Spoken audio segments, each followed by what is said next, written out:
Chapter 957. Duque's voice was very soft. Apart from him and Archimonde, no one else heard him at all. The old comrades who knew Duque didn't understand why Duque would be captured, but the heroes who didn't know Duque were so scared that their faces turned green. The Night Elves and the Horde knew that the link between the three factions was Duque. Duque was the planner, and Duque was the commander.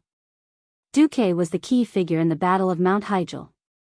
If he died soon after the battle started, the battle would be over.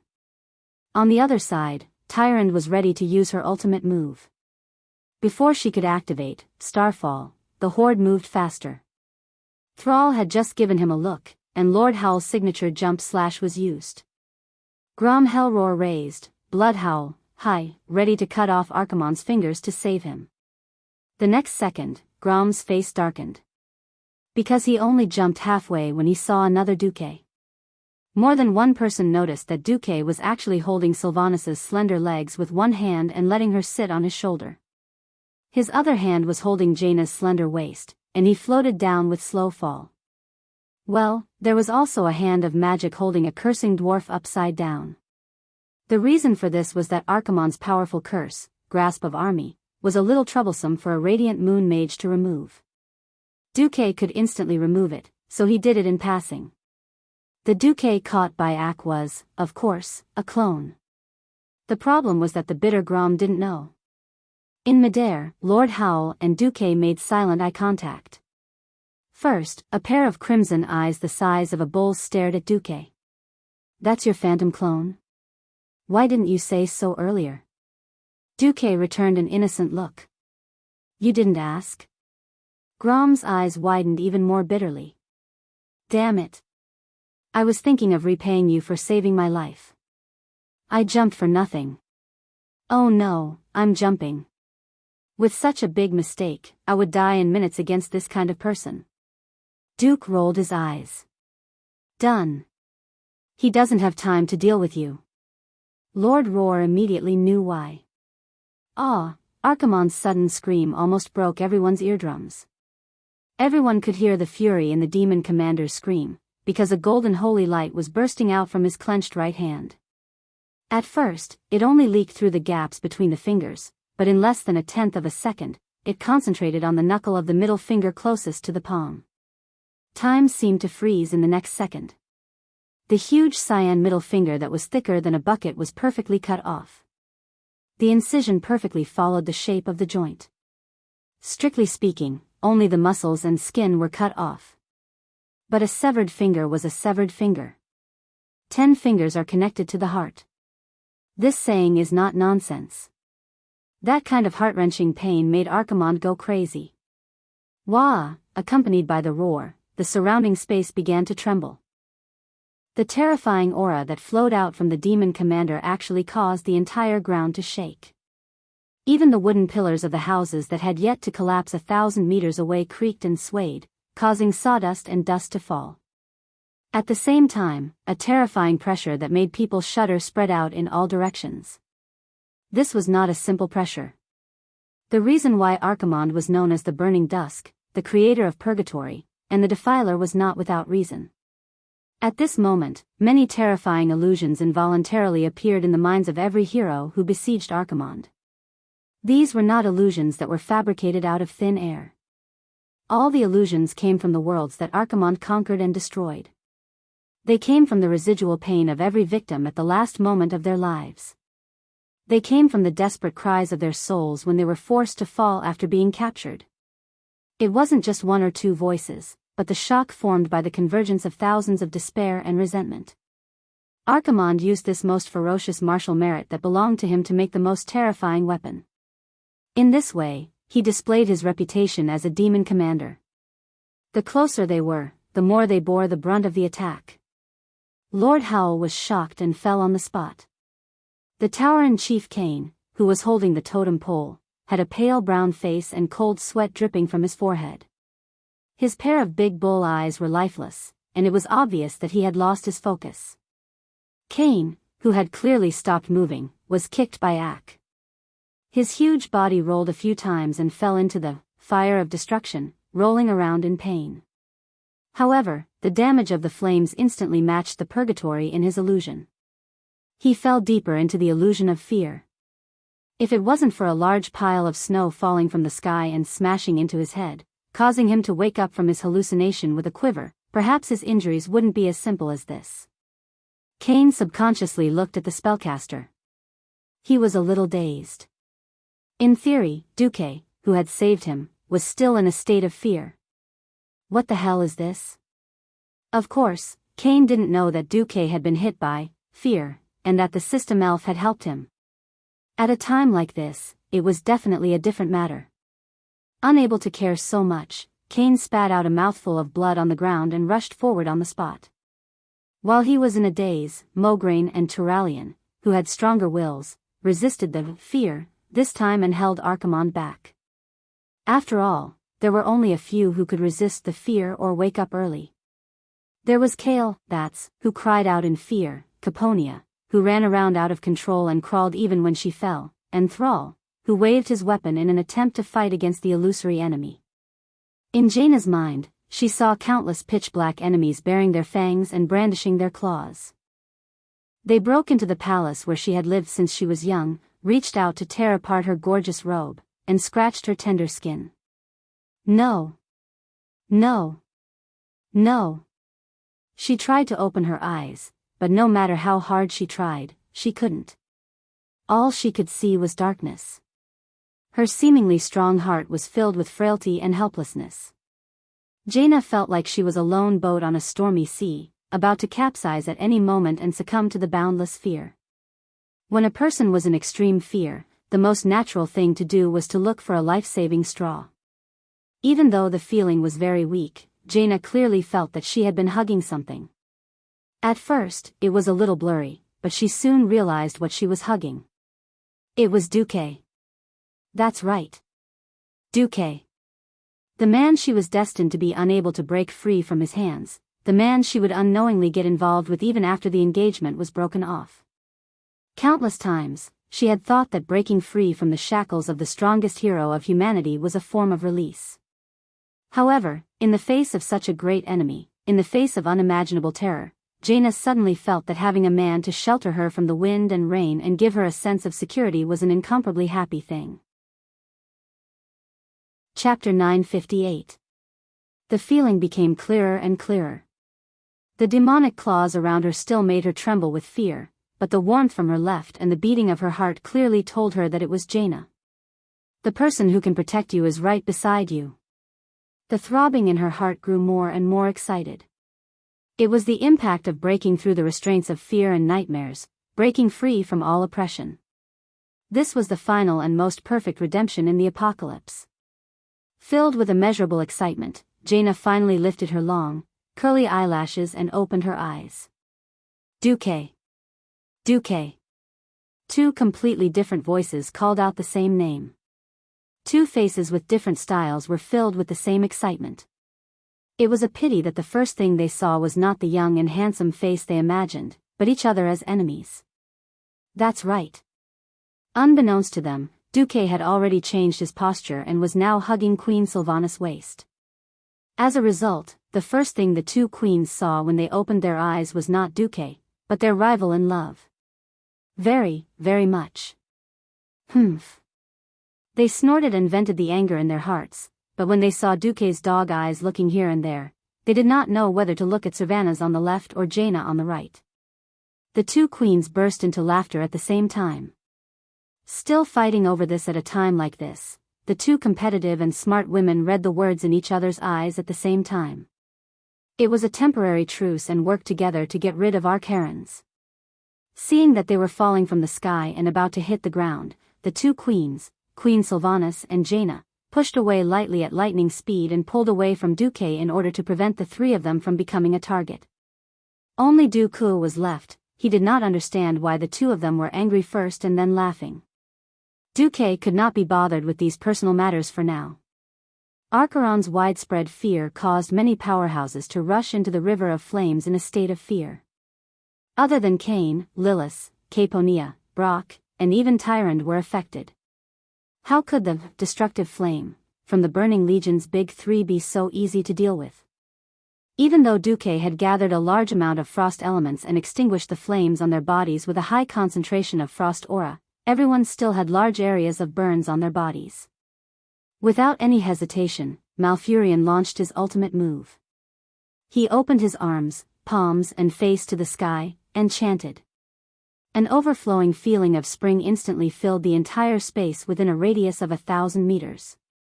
The sky was full of twinkling stars, and the dazzling brilliance flickered ceaselessly along with the growth of all living things.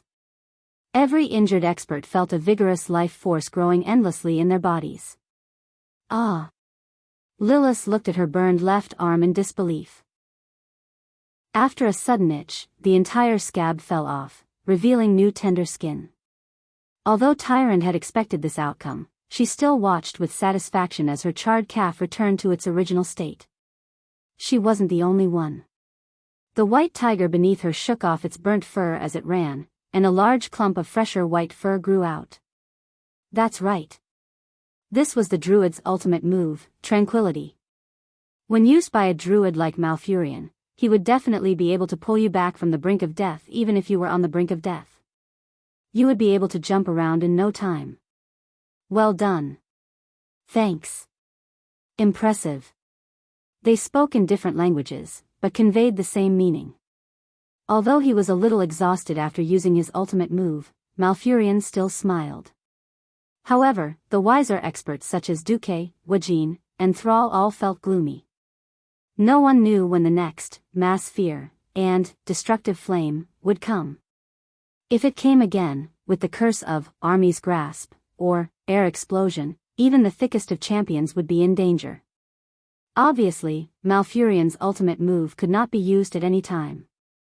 In order to recover, he had already started to use rejuvenation and other small moves.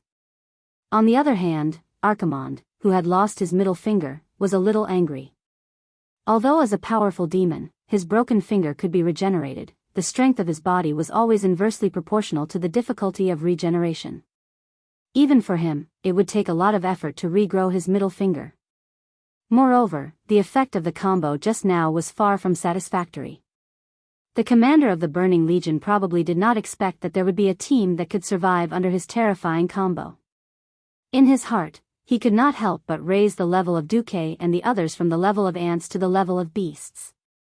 The agile champions below annoyed Archimonde, so he picked the Tauran chief who was the only one who was willing to face him head-on. He roared, and his voice was like thunder from the 9 heavens. Filthy beast, kneel. A giant hoof stomped on Kane's head. The huge difference in size was often accompanied by an absolute difference in weight. In a head-on confrontation, this was the difference between heaven and earth. The weight that mortals could not bear was on Kane's head. Although he gritted his teeth and held the totem pole high, the heavy pressure like a falling mountain still made his body short, and his knees could not help but slowly bend. Ha ha. Ha ha ha ha. In order to not let the troublesome fellows stop him, Archimonde directly used air explosion on his feet. The first to be blown away were the orc heroes. Then it was the humans. Even though Mograine and Turalian had stabbed their holy swords into the ground to prevent themselves from being blown away, the 2 holy knights were still blown away when the ground was shattered. Although it was not far, it was a fatal gap. Seeing that no one could come close, Archimonde sinisterly released fire of destruction under his feet again. Although he had the physique of a giant and incomparable strength, he was still an Eridar warlock. Close combat and whatnot were all side shows in between casting spells. Yes. He wanted to burn the only person who dared to face him head-on, Old Bull, to death in front of this group of rebels. He finally understood that as long as the annoying Kane was no longer at the front, the others would not be able to withstand his strength.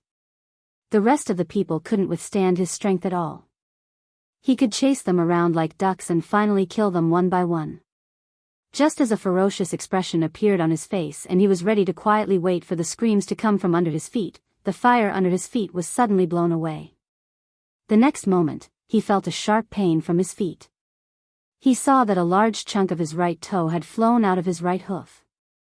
A voice that he deeply hated sounded again. "You bastard, I will make it so that you will never be able to step on anyone again." Chapter 959. Originally, when he saw the surrounding flames spreading towards him, Cain had already lost all hope. It was purely the glory of a warrior that supported him. Apart from him, no other hero of the three sects could contend with Archimonde's strength as a giant. As long as they changed from a positional battle to a pursuit battle, the damage output of any mage would be reduced by at least 40%. Yet in the entire team, there were the most mages. Cain could not retreat, and he could not retreat under the heavy pressure. Then, a miracle happened. Colorless wind blades brushed past his feet, and for a moment, Cain thought that his hooves were going to be cut off. With his perception of the power of nature, he immediately discovered that those wind blades came from Duque. Cain did not understand what was going on. He only knew that Duque's wind blades had scooped up all the grass and turf in one breath, rolled them into a ball in midair, and exploded them. Then, the surrounding flames were all gone, leaving only the black soil that emitted the smell of burning. It wasn't just Ak. The other mages were all stunned. No one could have imagined that such a method could be used to deal with those annoying flames of destruction. Kale, that was the first to understand. He pushed out with one hand before the fire burned him, using magic to lift the entire turf.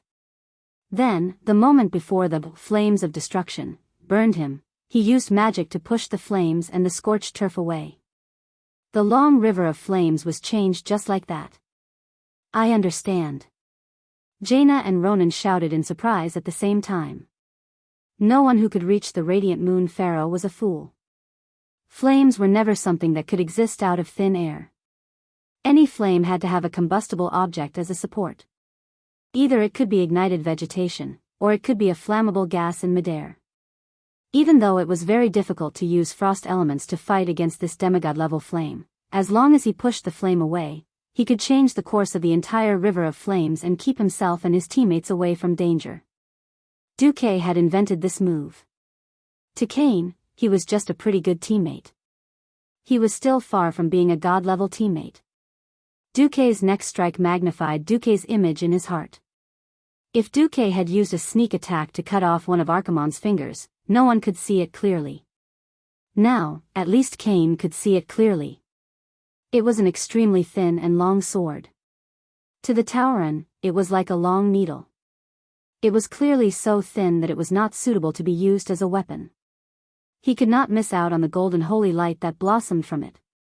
In fact, Archaron's had already reacted when he sensed the holy light that had injured him. He cried out in alarm. Just as he was about to raise his hoof, space seemed to be strangely distorted. On the tip of the right leaf-shaped hoof of the demon's hoof, a thin golden line that was almost identical to the one before suddenly appeared. Unlike how a butcher dissected an ox, Duque used the most violent method to cut off the incomparably thick and tough hoof, using the maximum output of the holy sword to chop off the horny layer on the hoof. If Archaron's body had not been weakened by the Night Elf's Emerald Dream's ultimate move, Duque's strike would have been in vain. But there were not so many ifs in the world. As soon as the thin golden line appeared, it extended to both sides at high speed. The next moment, accompanied by intense pain, Archaron saw his toe break in the middle. The black finger that was as large as the roof of a house flew out with a crack. It spun continuously in the air before crashing onto the black soil 10 meters away. Time seemed to have stopped at that moment. The demon commander's face was full of horror. He screamed, no, if he had lost his finger, it could be said that he had been careless and fell for Duque's trick. However, the forceful counterattack this time made him fully realize that he, who had been weakened twice by the magic circle of planet Azeroth and the magic circle of Mount Hyjal, was much weaker than he had imagined. Bastard! Bastard! Bastard! Archaron's roared and launched a wild attack. Just now, if he had continued to stomp with all his strength, he might have been able to find Cain for revenge. It was a pity that his toe had been cut off. This affected him too much. If he had been injured in the arm or body, it would at most affect his attack power. But the foot was the most troublesome limb. After losing a toe, Ak felt that his balance was obviously out of whack. This was a very dangerous sign. He had leg armor. The golden demon armor, forged by the Burning Legion's dark craftsman with the highest craftsmanship, protected his calf very well. And in his impression, there had never been anything that could hurt his incomparably thick and hard hooves. Now it was different. If he could not support his body and fell, then the melee professionals who had been besieging his calf would be able to attack his vitals more directly. Then there was a real possibility that he would die here. Arc-Herons brought out his real skills. 10 fingers, oh, it was now 9 fingers in a row. The air blast, that had a gap just now suddenly became a continuous barrage. Although the air blast, with a wide range had become the air cannon, with a narrower attack area, its power had more than doubled. Boom! There was a loud noise, and grass and sand flew all over the sky. Many experts, including Duque, saw Brock's right arm suddenly twist in an extremely awkward position that shouldn't have appeared. If not for the flesh still attached, everyone would have thought that his entire arm had fallen off his shoulder. It wasn't just his arm. After he was accidentally hit by the air cannon, his whole body spun and crashed into a huge stone monument not far away. Brock, Thrall exclaimed. Unexpectedly, a fire phoenix that was not much bigger than Tyron's white tiger flashed past, its claws seemingly made of flame, saving Brock unscathed. He was saved, but Brock had clearly lost the ability to fight. Dislocations and sprains were the most troublesome. If it was just a simple injury, recovery spells could quickly heal the wound. If the limb was twisted or had a comminuted fracture, the broken bone near the wound had to be cleared first so that the bones could be placed in the right position before the spell could be cast. Otherwise, the bones would become crooked and the arm would be crippled. His eyes fierce, Duque dragged Brock away from the battlefield with Hand of Magic and shouted, "It's better to break one than to injure 10 fingers." Mograine and Turayan immediately understood what he meant. In the next moment, with Thrall's help, Mograine shot toward Archeron's lower back like a cannonball. Chapter 960. As a powerhouse who always charged at the front lines, how could he not know that there were only 3 people who could truly threaten him after exchanging a few blows? 2 large holy swords in the open, as well as that orc who jumped up for some reason and was sent flying. Alright, I'll ignore that. Lastly, there's Duke, who looks like a mage but is actually an assassin. Yes. Duke Marcus. This was not the first time Archimonde had heard this name. While he did not care about it before, ever since Duque cut off his first finger, he was destined to engrave this name in his heart. He had already decided to imprison Duque's soul under his burning throne and let him suffer endless torture for tens of thousands of years. Unfortunately, before that, he had to face the threat behind him. Archimonde's huge body twisted violently, and his left fist smashed towards Mograine behind him. In midair, Mograine should not have been able to borrow any strength, but at that moment, a mass of arcane energy appeared out of thin air. With a light push from beneath Mograine's battle boots, the incredibly heavy Mograine was able to complete a double jump that not even professionals could do. Even Newton's coffin couldn't hold him down anymore. Cough, cough. It was this jump that caused Mograine's threat level to skyrocket. Originally, he could only aim for Archimonde's waist, but now he was going for his neck. Without thinking, he changed his attack. His left fist that was originally sweeping horizontally turned into an uppercut. At that moment, 3 arrows arrived. Tyrande, who had been hiding her true strength, finally revealed her true abilities. Once Fortify Aura was activated, the power of the Windrunner sisters' arrows increased exponentially. Their arrows, which were originally like mosquito bites to Archimonde, were instantly raised to the level of All's. Lilith's Wind Arrow was the first to arrive, activating Archimonde's tough skin resistance against natural attacks. Who knew that in the next instant, it would be Lightning Arrow, followed by Flame Arrow. 3 arrows in a row, almost hitting the same spot in unison. The last arrow broke through his defense and pierced deep into the joint of his left hand. Every creature's joints were extremely sensitive.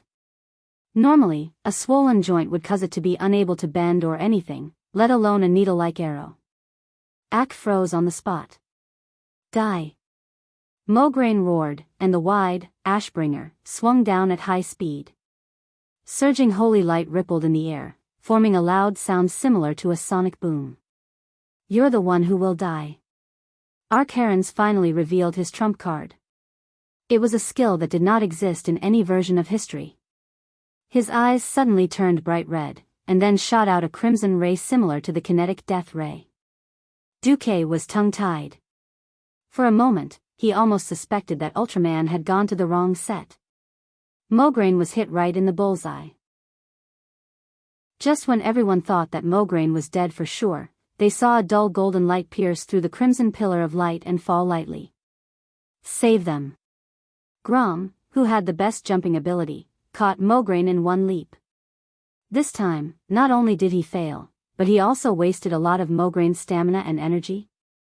This was not a good thing. Although it seemed that as long as one was devout enough, holy light could be cast endlessly.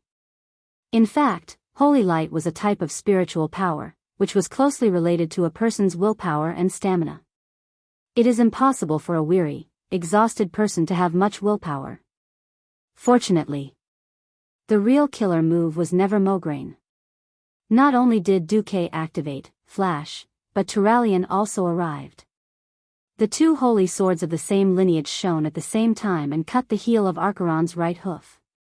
From the beginning to the end, Duque and the others' goal was to pick off the tendons. The two divine swords from the Pantheon were attacking together for the same goal.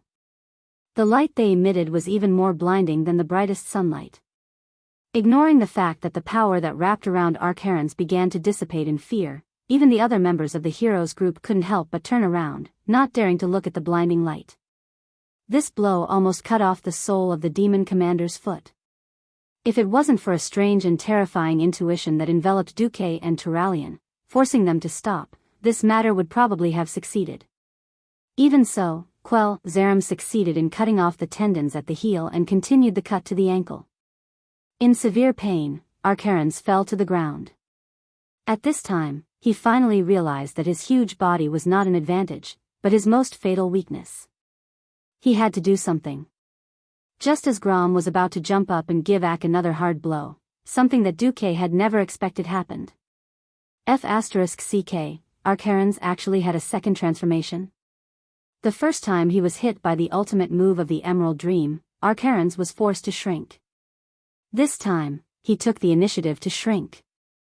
Although he was not that small, after using a ring-shaped wave of darkness to force away the melee heroes that surrounded him, he was still a giant standing in front of the heroes. However, his height was halved, and he was only 7 meters tall. Haha. Let's do it again. I'll make this guy shorter than me. Old Bull laughed and charged forward. Then, he courted death. Everyone imagined that Archaron's would definitely change. However, no one expected it to turn out like this. Old Bull went up. Old Bull rolled back. He had used all his strength and even the power of Mother Earth, but in the end, the Old Bull was slapped in the face. He did not die. Taurens were famous for their strong vitality, and most of them believed in Brother Spring. However, as Old Bull vomited blood, his face was filled with confusion. The most obvious thing about the shrunken Archaron's was that he had changed his appearance. He originally looked like a gladiator, but now, he had a cape and a skeleton scepter that emitted an evil and ominous aura. The scepter was actually more than a meter long, but in the hands of the 7-meter-tall Archaron's, it looked like a short hammer. He was even shorter, so in theory, it should be easier to deal with. The warrior heroes, who were originally like dwarfs and could not reach Archaron's vitals even if they jumped up, had grave expressions on their faces. Duque suddenly understood why. Even though Ak was very tall just now, he only gave them the feeling of a tall building. Tall buildings could collapse, but mountains could not. Right now, Archaron's was like a miniature mountain. Chapter 961. Duque had transmigrated, greatly altered history, and lifted the skirt of the goddess of fate. Just when he thought he could conquer fate, he was shocked to find that he was also being teased by the goddess of fate. Speaking of which, if the world of Azeroth was a person, then most of his physics knowledge was taught by his physical education teacher. A dragon could become a person, and then the extra dozens of tons of mass would disappear. Archimonde, who had shrunk to one size, was the best example. The current Archimonde gave off a more stable feeling, but his movements were more light and agile. Duque sent a clone directly behind Archimonde, and then everyone only saw Archimonde sneer and Duque's clone silently annihilated in a round shield. Duque's pupils suddenly shrank. Big trouble. After Archimonde shrank, not only did his strength double, but it seemed that even his magic resistance had increased a lot. Archimonde calmly sneered loudly. Rejoice. Rejoice. You ants. You should be happy that in the past 10,000 years, for the first time, someone has forced me to use my most basic form. Although I've always yearned to be a god of war who charges at the front, I'm still a warlock. No matter how powerful his magic was, he was still afraid of a kitchen knife. In theory, that was the case. Thrall was the third to not believe it, and he threw his hammer again. Bang! This time, the hammer of destruction was directly hit by a blue shield bullet. Finally, someone lost his voice. Is Archimonde invincible? Duque disdained this kind of nonsense. Glancing over, he found that it was Kale, that's little Miss Caponia, who spoke, and Duque was annoyed. Fortunately, Kale, that said something fair. Impossible. There is absolutely no perfect and invincible existence in this world. Ha ha ha. I am perfect. I am the strongest. I am invincible. Archimonde's wild laughter came instantly. Duque was annoyed when he heard this. F***ck, F***ck, F***ck. What happened to being a big guy and being happily beaten to death by a group? Why did you change the script without permission? By the way, with your high magic resistance, will the other Radiant Moon mages still be able to play around? Moreover, warlocks knew martial arts. Old Cow would not be able to withstand it. Duque secretly ordered in his mind, system, analyze the weakness. 3 seconds later, Duque suddenly laughed shamelessly. Pooh! Archimonde, before you pretend to be invincible, can you not limp first? Archiron's final appearance was too shocking. As soon as he appeared, he sent Old Cow flying and even melted Duque's clone. This shocked the group of experts. Following Duque's words, everyone suddenly realized that Archerons, who seemed to have greatly strengthened himself, did not heal his own injuries. The broken middle finger was still oozing purplish-blue blood. His right leg, which had a small part of his hoof and a broken hamstring, was still limping. Even though he could use his willpower to ignore the existence of the pain, the faint remnants of golden holy light around the wound seemed to be telling everyone, this is the target, aim here. He couldn't help but burst into laughter. Ha ha ha ha. This is too funny. I've seen bragging, but I've never seen someone so good at bragging. Does the Burning Legion rely on bragging to determine their status? Led by Shorty, who had the least sense of propriety, they started scolding Archimonde in a multilingual manner. Heroes from all walks of life immediately turned into Internet Water Army keyboard warriors, scolding Archimonde until he was black and blue. Just as everyone was laughing wildly, Duque's whisper of the wind sounded in everyone's ears. Everyone, please pay attention to the color of Archeron's light shield. If I'm not wrong, red is the Hellhound mode, which mainly increases magic resistance. Yellow should be the Doom Guard, which increases strength and attack power. Originally, they had to pay the price of blood to try to deal with it, but with Duque's familiarity with warlocks and the System Elf's abnormal analysis, Archeron's possible changes were almost impossible to hide. With such amazing information, wouldn't everyone be able to fight the tycoons? Distribute the land. Oh, no, it should be, fight the boss and distribute the equipment, hee hee. Hee hee hee. Hee hee hee hee. Very quickly, especially the orcs, everyone started to smile with ill intentions. It was as if, like sharks smelling the scent of blood, everyone gathered together again. Hee hee hee. I, the great Archerons, am really being looked down upon. With that, Ak raised his left hand, and a large meteor rain fell from the sky, crashing onto the ground around him.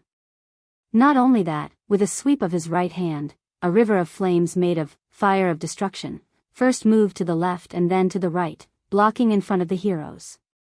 Logically speaking, it should be the melee classes dodging, but who would have thought that the melee classes would roar and charge across the river of flames, directly reaching the other side of victory, and start attacking Archimonde with their weapons. It wasn't that they were crazy, but that Malfurion and the other healers were desperately supporting them. Almost every melee hero had the Great Druid's powerful continuous HP recovery spells, heal, and rejuvenation. Those who were more seriously injured could even enjoy the more powerful, swift heal, or life bloom. What? Archaron's couldn't hide the shock on his face. In the next moment, he directly activated fear. The fear magic that had destroyed countless planets and plunged countless races into despair and nightmares became ineffective after the warriors uniformly activated Furious Fury, which could resist the fear effect. No, it wasn't just the warriors. Benedict also gave Tyraean a protection fear barrier. In the past, the scene of everyone being hit by fear and running around like blind flies was gone. At the very least, the three warriors, Kain, Lord Howl, and Thrall, along with Tyraean, were chasing Archaron's and slashing at him. If it was any other time, everyone would have thought that they had taken the wrong medicine. But at this moment, the horror on Ache's face was the best contrast to their bloodthirsty and ferocious expressions. That's impossible. Archaron's cried out. Haha. Idiot. We've already seen through your trick. Kain laughed out loud. He shouldered the raging flames and charged forward, sweeping his pillar strike horizontally. As if to prove how right Old Cow's cheap laughter was, the scene of the disparity in strength seemed to have been reversed. Bang! A dull thud rang out. Archaron's was like a little wife who had been slapped by domestic violence and could only cry in the corner. He fell on his butt. Almost at the same time, the three muscular men leaped up and slashed at Archaron's. Chapter 962.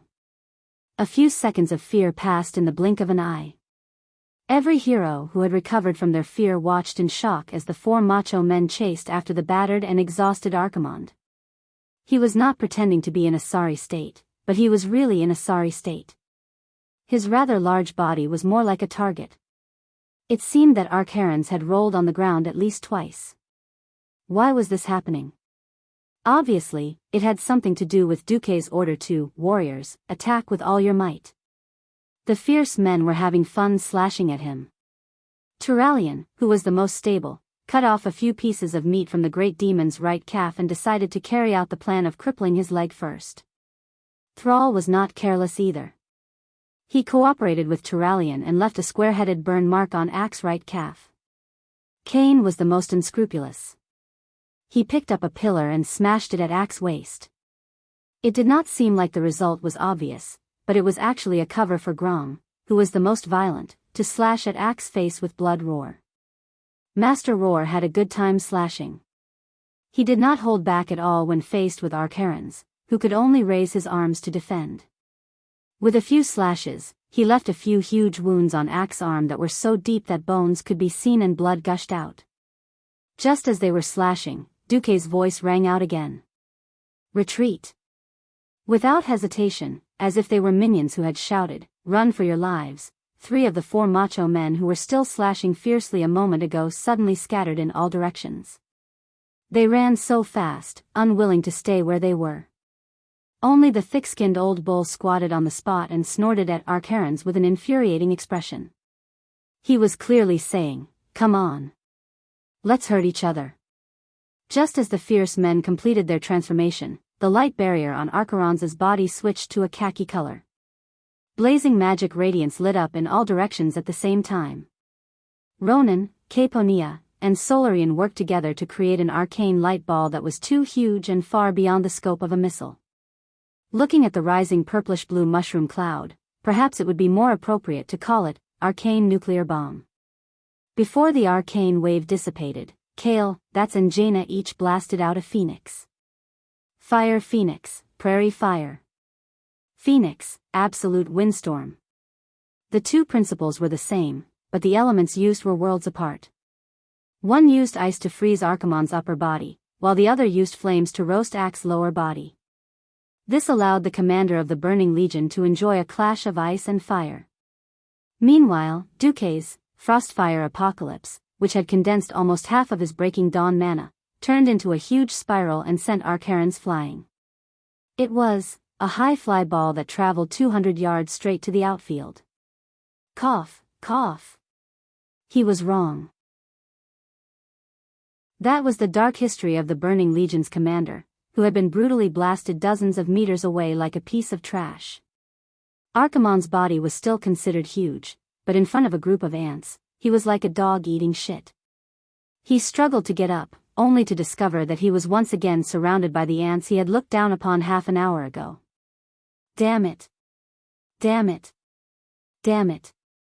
Archimonde had been growing his middle finger, but now he really wished he could grow a few more middle fingers to point at Duque. Archimonde's tragic situation was in stark contrast to the calm smile on Duque's face. Everyone, do you remember?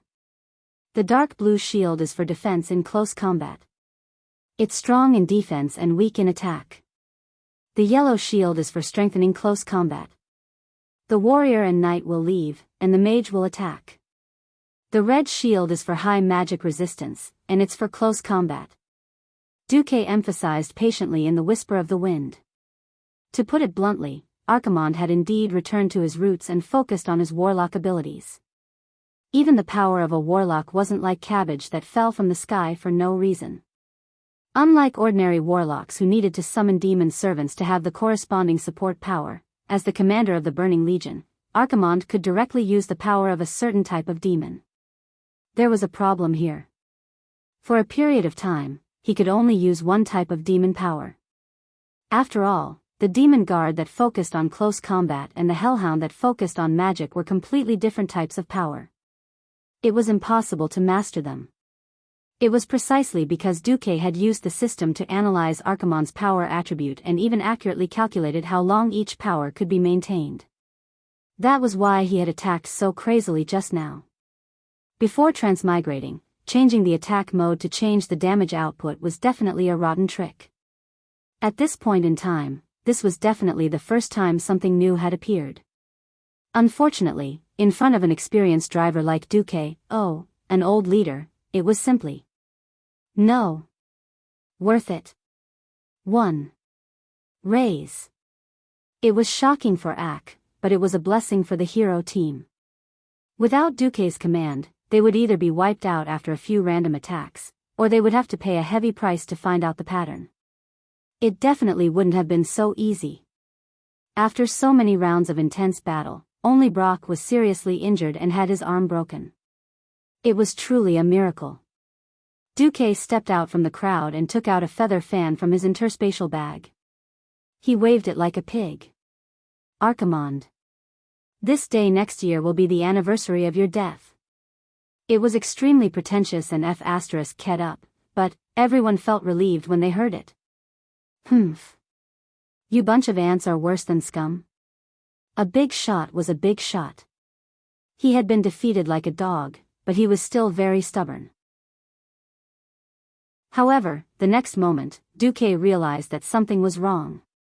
Several experts suddenly touched their chests, intentionally or unintentionally. It was a palpitation of unknown origin, as if something had entered their bodies. No, it might even have entered their souls. However, they knew nothing about this mysterious and strange existence or some evil power. Looking at the system notification, Duque's face turned green. He couldn't help but exclaim, "Curse of misfortune." Hee. Smart, but knowing it doesn't mean you can deal with it. An evil smile appeared on Archimonde's face. Then, it was his turn to attack. As the boss of the Burning Legion, there seemed to be no restriction of only being able to use one curse on a target. Curse of pain, that caused damage. Curse of weakness, that reduced the target's damage. Curse of elemental, that reduced the target's resistance to shadow and frost. He gave all the curses that could be used to Old Cow. These weren't the main point. The main point was the curse of misfortune, that killed people. The curse of misfortune was a curse that had a delayed effect. It was fine if the damage was extremely high. The most terrifying thing was that once someone died under the curse of misfortune, an apocalypse guard would immediately be born from the dead person's corpse. There were all-powerful experts in the hero domain. Who knew who would die under the real curse and what level of demon would be born? It might not even be rare for a demon lord to be born. Duque's face turned green. Chapter 963. As a transmigrator, how could Duque not know about the one-button undoing curse? Countless players complained that dispelling curses and whatnot was like whack-a-mole. Whoever lit up would win. As someone who had the system elf, of course. Duque wouldn't use such a cheap and stingy thing like one click to remove curses. He would always give it to the system elf, and it would automatically remove curses. Most of the time, many people who were cursed would instantly feel a chill and then feel nothing, because Duque had undone it in less than a tenth of a second. However, Archimonde's curse of misfortune was clearly of a different dimension from other curses. Other curses were like a slipknot on a rope. As long as the source and target were found, it was very easy to solve. Why was the curse of pain painful? It couldn't be solved because it was painful. It was because the curse of pain had secretly blocked someone's blood vessels and caused internal injuries. That was why the victim would constantly be hurt in an intense battle. Now that he understood it, he just needed to dispel the dark power. The principle was not much different from preventing a stroke. The curse of misfortune was like putting a big basin full of wet and messy cotton rope, and then saying, "Come on, untie me." Its degree of difficulty and complexity was definitely higher than the other curses with a difficulty coefficient of 1. Open a few more cubes. The problem was, if it couldn't be undone, they would die. Even if they entered the realm of heroes, how could the physical strength of mortals compare to extraordinary beings like dragons who had super long HP bars? Everyone knew how troublesome it was. The moment the mages sensed this curse, almost all the pharaoh were dumbfounded. No. I can't undo it. Caponia and Solarian were the first to give up. Duque, The former elf prince's face was full of shame and shame. I can't either. Jaina gritted her teeth and showed a resentful expression. At first, Duque thought that Ronan couldn't do it either. Unexpectedly, Ronan gave Duque a huge surprise. I can guarantee that I can take care of myself and a specific target before the curse breaks out. On the other side, Malfurion, the great druid who could also remove curses, frowned. I can also be responsible for a target other than myself, but my healing ability will be weakened. Now was the time to make a decision. While it was safe to retreat, it would also greatly weaken the team's attack power. It wasn't impossible to fight head-on, but the risk would increase exponentially. Duque gritted his teeth and said, "Only 10 people. Ronan will take care of himself and Cain. I'll deal with the other 8. Cain, Grom, Thrall, me, Ronan, Alexandros, Turalian, Servanas, Tyrant, and Malfurion will stay." Duque quickly decided who would stay on the battlefield. In other words, the rest of you should leave immediately. Everyone was eager to participate in Archeron's final kill. Unfortunately, strength was an incomparably cruel dividing line. If you have the ability, then go up. If not, then go down. Shamelessly staying in the team was irresponsible to themselves, their teammates, and even the entire world. Jaina raised her staff and shouted, "Duque! You must win. I'm waiting for you to avenge me. Everyone, let's go and block the mountain entrance. Don't let a single demon in." After Jaina led the slightly weaker champions away, there were suddenly only 10 champions and Archerons left in a radius of 1,000 meters. No. No. It shouldn't be like this. It can't be like this. Archerons had many tricks up his sleeves, but Duque was too experienced. With the help of the system elf, his dirty tricks were often completely seen through by Duque the moment they started. Even though many champions had left and their attack power was inevitably weakened, Archeron's life force was indeed weakened. The situation was so bad that he had to make a decision.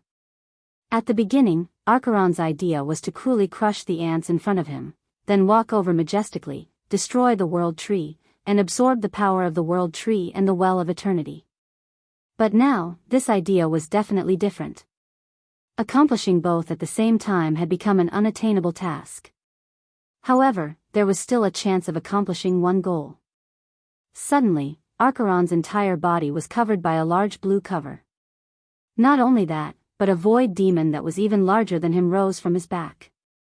He wants to be a turtle until the end? Duque's first reaction was to be surprised. As the saying went, defending for too long was bound to fail. Blindly defending would not end well, unless, seeing Archerons give up on dealing with the other champions, turning around Cain and charging towards the center of the mountain, almost every champion suddenly realized that something was wrong. Not good. He's going to force his way to the World Tree. Tyron's face paled. Stop him.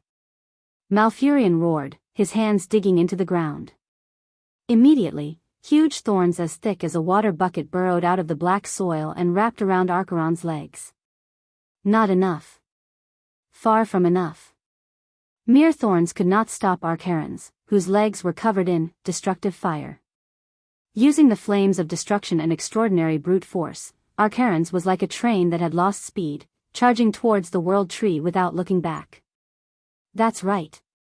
The World Tree. Only by absorbing the power of the World Tree could he recover from his injuries and turn the tables. If this continued, he would only be exhausted to death by Duque and the others. Full attack. Duque's heart-wrenching roar echoed in every champion's heart. Queen Sylvanas stood on one leg and used a special secret technique to instantly strengthen the bowstring by several times. Then, she knocked a thick arrow that was comparable to a siege hammer. The sound of the arrow leaving the bowstring was like thunder. Ronan stacked 36, arcane impact, in one go and activated, arcane energy. Whether it succeeded or not, the next attack would empty every drop of magic power in his magic circuit. He would not be able to cast even a low-level spell in a short period of time. Thrall used, Hammer of Destruction, with all his strength. All the champions used their ultimate skills. Unfortunately, it was not enough. The Eridar demon's body was too strong. Even if Mograine used all his strength to swing, Ashbringer, to destroy that damned barrier, even if Turalian used, Quell, Zarum, that was infused with all of his holy light to cut off Archimonde's right leg, he still could not stop Archimonde from creating another barrier and stumbling towards the World Tree, Nordrassil. In an instant it was as if the entire world of Azeroth trembled. The entire Mount Hyjal echoed with Archeron's crazy laughter. Haha. All your efforts will be in vain. I am already absorbing the power of the World Tree. Soon, your hearts will stop beating. Chapter 964. Stop him. Malfurion let out a desperate roar. Once the power of the World Tree is absorbed, it will reverse and release, Breath of Destruction. Weaken him, or we won't be able to use our last resort. The Great Druid didn't have time to explain what Breath of Destruction was, but it didn't sound like anything good. Far away, all the lesser elves on Mount Hyjal and even the surrounding areas were alarmed. Gorgeous light balls began to fly toward the World Tree at high speed. Those light balls were the most basic unit of the Night Elves, Lesser Elves. They were the craftsmen of the Night Elves who could help the elves collect wood and other resources. At the same time, they were also the final form of the Night Elves after their souls returned to the earth. There was no time to investigate the legend of the Lesser Elves. However, what was certain was that if Archimonde's vitality did not fall below the lower limit, these lesser elves in soul form would only be courting death if they rushed over and self-destructed. They would probably be forced to fall in an instant and then be made into materials for soul retribution. Stop him. Mograine slashed out with Ashbringer for the last time. Then, he knelt down on the ground, panting heavily.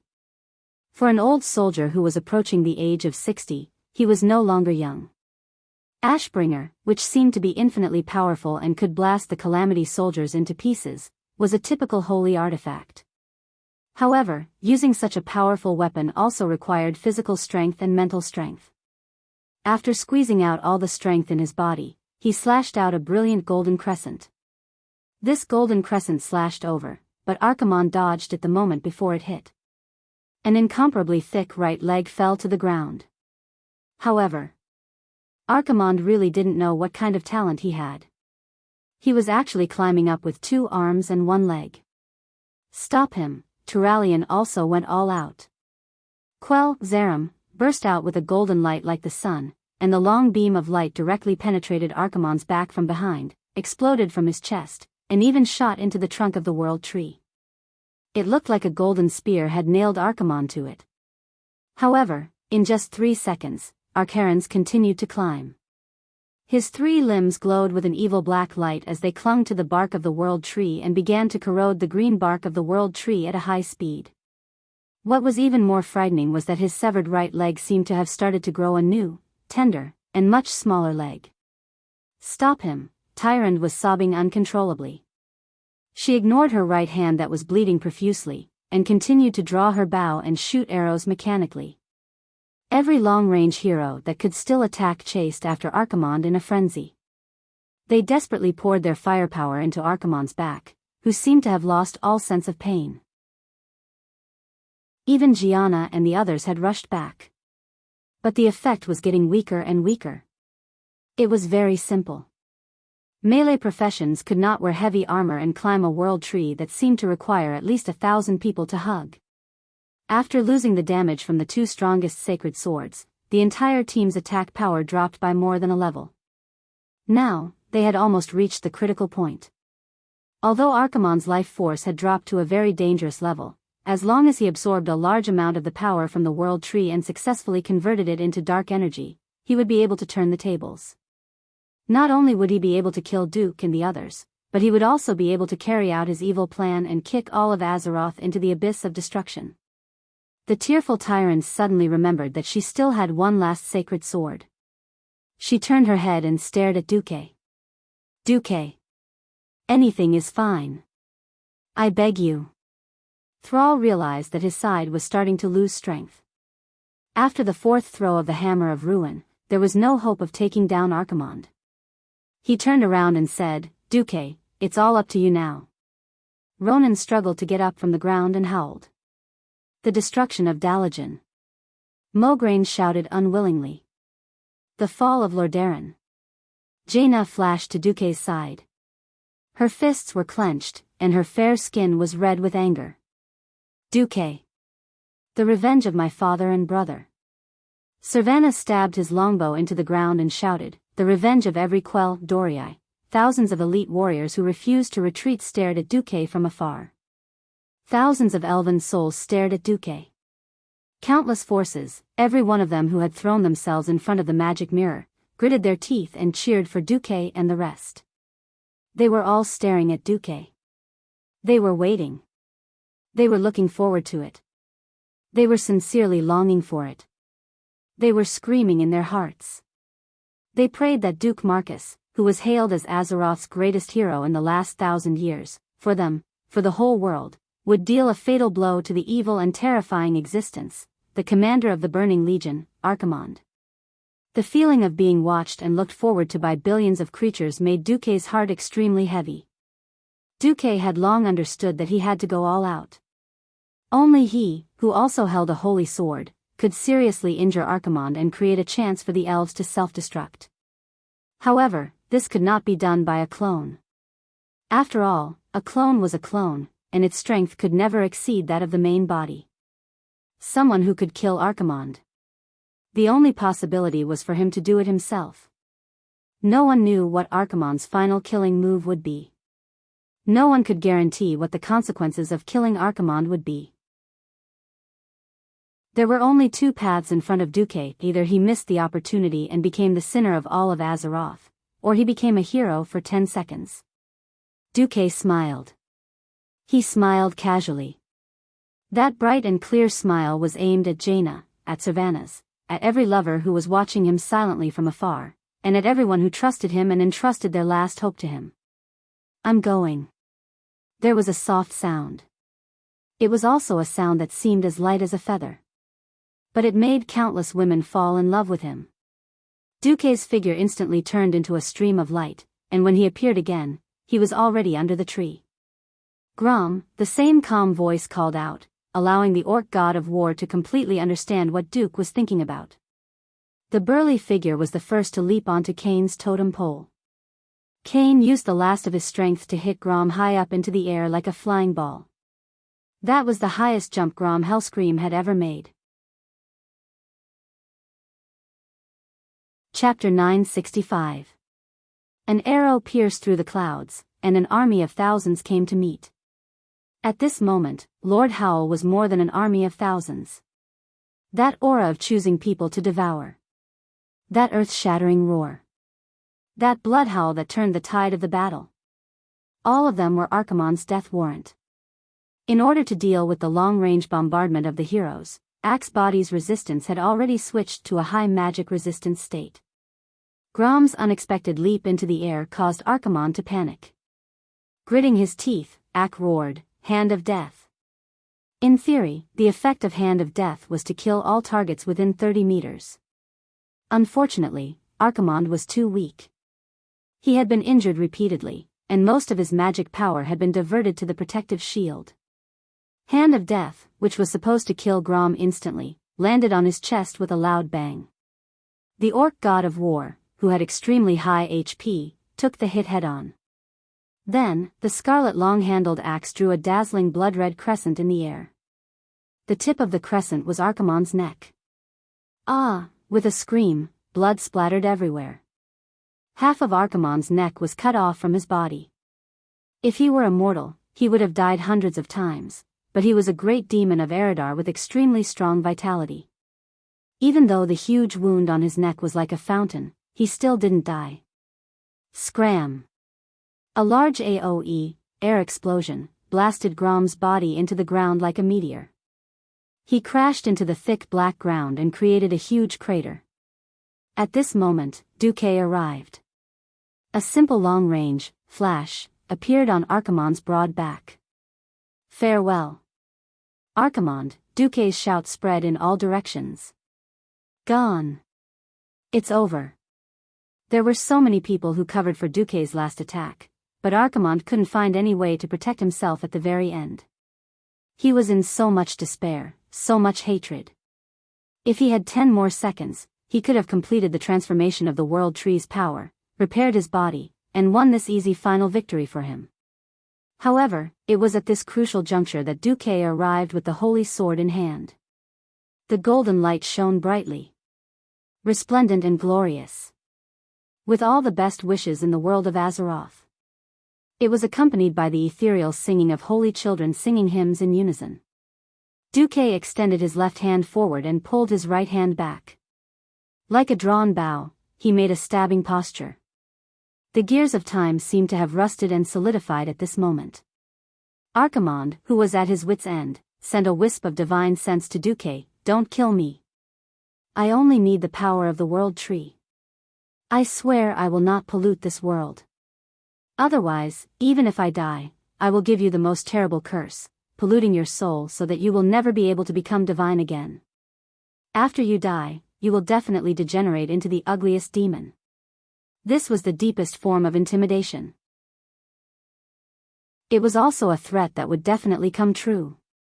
The mysterious curse of a dying great demon was undoubtedly the most terrifying evil existence. Duque smiled. Archimonde was just stalling for time. How could he not know? He replied with a divine sense, "Just as I never dared to overestimate the moral integrity of a demon, I will also not underestimate my courage. It turns out, I am also quite a brave person. Although I was forced to at first." With a faint but determined smile, Duque stabbed the unknown holy sword in his hand into Archimonde's head like lightning.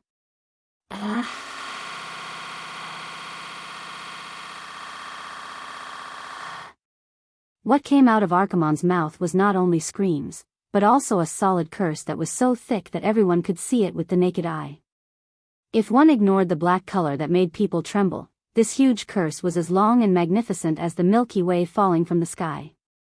Unfortunately, this incomparably illusory curse waterfall symbolized the ultimate evil of the world. It was the most violent destruction. It was the most terrible blasphemy. It was the deepest pollution. It was the strangest distortion. At this moment, everyone who looked at Duque with anticipation suddenly realized that they had forced Duque to make a terrible decision. No, thousands of miles away, Queen Kalia, who saw this scene, fainted on the spot. Duque, Alicia's eyes were filled with tears. Nearby, Tyron's entire body was trembling, and she suddenly fell from the white tiger. Jaina suddenly felt all the strength in her body being sucked out, and she collapsed to the ground. Servana's face was pale, and he immediately knelt on the charred ground. Seeing this scene, Malfurion no longer felt like taking care of his allies. He raised his vine-like staff high up, and let out a long and complicated roar towards the sky. In the entire world, every little elf received his signal to attack. Hundreds of thousands of little elves drew colorful streams of light in the sky, and they all rushed towards Archimonde. Bang bang bang. Boom boom boom. At first, there was only a series of firecracker-like sounds, but it soon turned into thunder, and then into the continuous roar of tens of thousands of cannons. It was completely unacceptable to people's hearing. Not only hearing, but the terrifying strong light produced by the continuous crazy explosions, and even those who had their backs to the light source could still feel the unbearable strong light. Through the palms and arms that were covering their eyes, the strong light pierced through their muscles and skin, and pierced into their eyeballs. Ah! All kinds of screams. Screams. Painful cries. Endless screams. Every hero's senses were completely messed up. For a long time. For a long time, no one knew how long it had been, Servanas finally opened his eyes. The huge world tree, Nordrassil, was like a lonely guard standing on a lonely land, and the crimson lightning that fell from the clouds outlined its outline. The heroes who had survived the terrible battle looked down at the battlefield that was nearing its end. In all directions, the few troops of various factions were retreating like a tide from the plateau on the top of Mount Hyjal through the teleportation portal. There were not many corpses. Perhaps the most eye-catching corpse was Archimonde, who was nailed to the trunk of the world tree. His huge corpse, which had recovered to its original height of 150 meters, was so eye-catching that it almost occupied the entire vision of the heroes. Accompanied by the crimson fireworks in the sky, looking around at the battlefield that was like a ruin, with debris and broken tiles everywhere, it was like a painting of the end of the world. Duque? Where's Duque? Jaina and Queen Cia exclaimed at the same time. Suddenly, Ronan held a pitch-black body and shouted, "Teacher is here. He's still breathing. Let's leave first. The portal is already starting to become unstable." Chapter 966. Without any explanation, two strong arms picked up the two queens and plunged into the teleportation gate. The next moment, hundreds of miles away, the once huge and lush world tree's crown could be clearly seen shining brightly. After a violent tremor, the entire mountaintop exploded. Then, a terrifying shock wave and dazzling fire swept through the entire Mount Hyjal like a huge wave that could destroy the world. All signs of life were swept away by the wave of destruction at this moment. The night elves who had already taken refuge watched blankly as the home they had lived in for nearly 10,000 years was destroyed in this world-shaking explosion. Woo woo. Woo woo woo. Countless elves knelt on the ground and prayed, wailing loudly. At the same time, in the wizard tower of Theramore Harbor, there was also a loud cry. Damn it. I asked you to see if you could do anything, not to sacrifice yourself. Jaina knelt in front of the bed, tears streaming down her face. Servanas also knelt, his hands clasping the palm of the black figure on the bed. He pursed his lips tightly and did not say a word, his body trembling non-stop. The grief of the two queens was clearly expressed. In order to defeat Archimonde and his main force of the Burning Legion, the Alliance paid a heavy price. At this moment, in Theramore Harbor, almost every piece of green grass was neatly placed with corpses. Those who slept here were the familiar faces of the living who stood where they were in the past. Although each of them had written their wills and were prepared to accept their sacrifice before coming here, and this battle had ended in victory as well, proving that all their previous efforts were absolutely meaningful. But compared to such a victory, they would rather die in battle with their companions on Mount Hyjal, and not taste the suffocating despair that came from the Mage Tower. In order to kill Archimond, the commander of the Burning Legion, their most respected hero of the Alliance, Duke Marcus, also suffered the most terrifying backlash when he killed this super big demon. An unknown and terrifying death curse had filled his entire body with the most evil and dark power. Since the invasion of the orcs, they did not enjoy many years of peace, and the Burning Legion also came. Everyone said that the test for Azeroth was yet to come. If they lost a powerful leader like Duque at this time, no one knew what would happen next. Would the Alliance disband? Would the world come to the brink of destruction?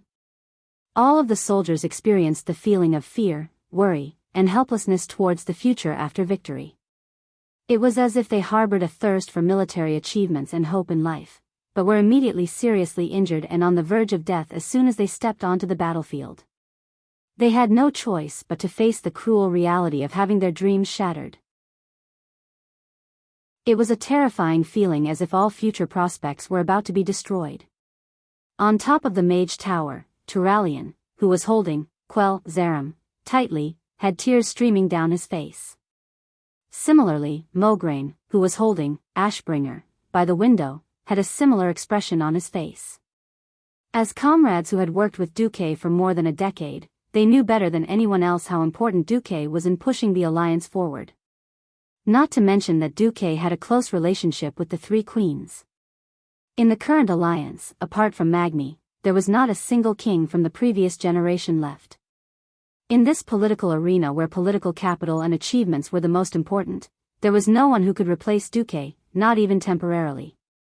If they lost Duque here, it would definitely be a heavy blow to the alliance's politics, economy, and military. It might be better if Duque died in battle, but what they feared the most was that Duque would fall like Prince Arthas. That would be the nightmare of the Alliance and even the entire world of Azeroth. A leader who understood the Alliance and even the Horde the best, who had wisdom far above others, had fallen into the Burning Legion's sharpest claws. Just thinking about it made Turalian and Magni shiver. Looking at Duque, who was entangled by the dark aura and his body twitching, Jaina's tear-stained face looked as if she had been stabbed. She turned her head and questioned Benedict, Riadaline, and all the clerics. Can't you do anything to find a way to get rid of the dark power in Duque's body? None of the clerics dared to respond to Queen Kurtiraz's anger immediately. At this time, Queen Sylvanas pressed the back of Jaina's hand with one hand. Enough. Didn't they say it before? It's useless to blame them. Duque's magic circuit is too fragile. This is the result of suddenly being invaded by dark power when Duque used up his magic power. Forcibly injecting external holy light will only cause every inch of Duque's magic circuit to collapse and explode. Could it be? Could it be? Jaina was about to lose control of her emotions. Are we just going to watch Duque die like this? Only silence answered her. At this time, Vanessa suddenly knocked on the door. Her face was also tear-stained. Several representatives of the Horde are outside Theramore. They want to see Master Marcus. Jaina was completely out of control. What are those cruel orcs doing here at this time? Do they want to see if Duque is dead, and then take the opportunity to defeat the Alliance? Mograine gently pressed on Jaina's shoulder and shook his head. My old brother Theon once said, I've seen the dirtiest humans, but I've also seen the greatest orcs. So, glory has no borders. Jaina fell silent. Turalian nodded to Vanessa. Let them come up. Not long after, Thrall, Grom, Wajin, Kane, and several other Horde leaders came up. Kane was too big, so he could only stay under the Mage Tower. The other three came up, holding a bouquet of flowers. Although the flowers did not match the burly and violent appearance of the orcs, everyone still felt a trace of warmth. Thrall spoke directly in the standard human language. I know that we may not be welcome. But this time, we have nothing to do with our position. It is purely to express our respect for a great hero. Perhaps one day, the Alliance and the Horde will go to war again.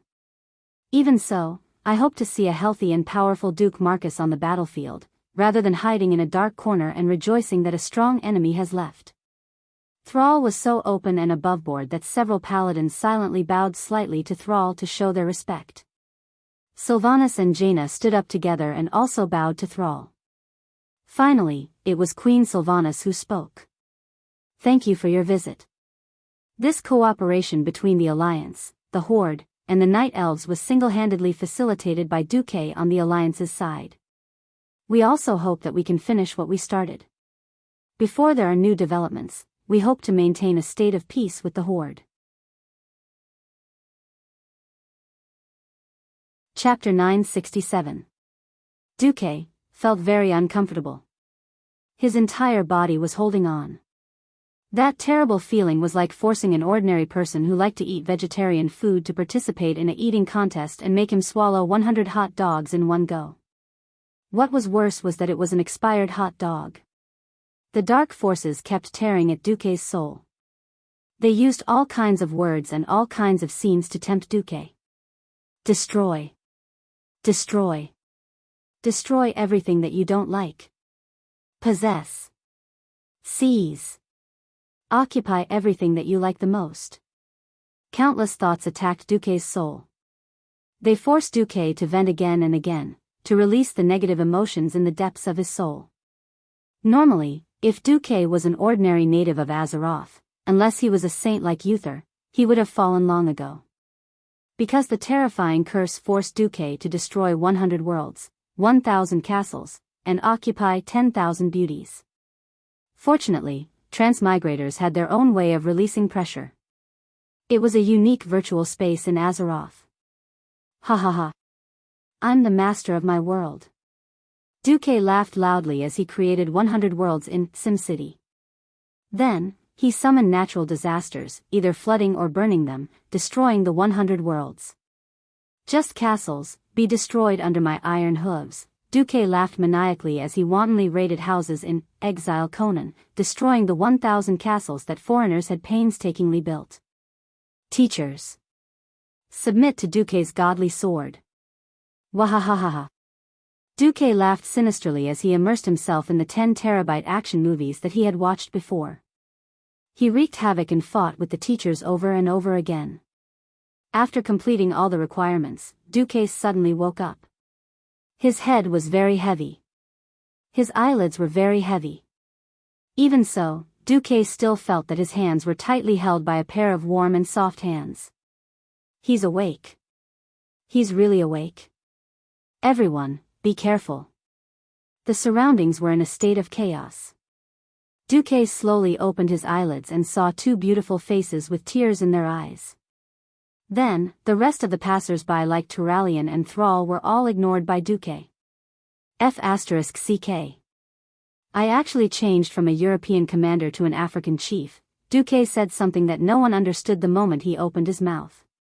Duque didn't expect anyone to understand his self-deprecating way of saying that he had fallen from a lucky star to an unlucky ghost.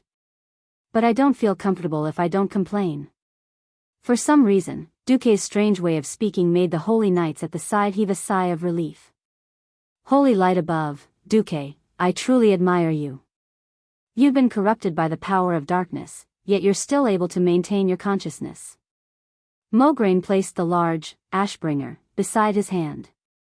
Turalian, on the other hand, was in a dilemma. His rationality told him to remain vigilant. After all, the fall could happen in an instant. Perhaps the fallen Duque still retained his cunning, and this was purely to numb people. What was interesting was that apart from him, everyone chose to believe that Duque had survived. Even the leaders of the tribe heaved a long sigh of relief. What? Duque is awake? Cain, who was more than 4 meters tall and had a huge body, actually shamelessly climbed up the stairs to the highest floor of the Mage Tower when he heard the commotion. He stuck half his head out of the door and kept looking. Duque, are you all right? The tear ducts of the two queens were too developed. Their tears flowed endlessly like a broken dam. How can I be all right? Wait a moment, let me see if I can examine myself. Duque sighed and summoned the system elf. Hey, system elf, if you're not dead, let out a grunt. Humph. Duque was speechless. Help me examine my body, host, I've already finished my examination. You're currently in a shadow form that can't be switched. Huh. Wait. Wasn't I cursed?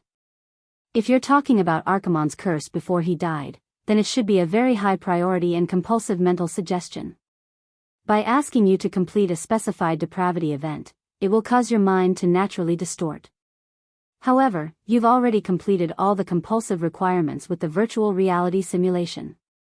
Now, according to my assessment, your mental health is at 60%. So I've lost 40%. Duque secretly sighed. No, host, you've only lost 15% of your mental health because of the curse.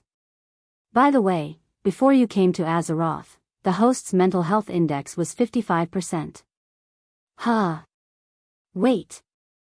Something's wrong. Duque wanted to shut the system elf up, but it was too late. Before the host came to Azeroth, you were just a young man who failed many subjects and almost had to repeat a year in his first year. Then, your heart was filled with dissatisfaction with the status quo and a strong desire for the opposite sex.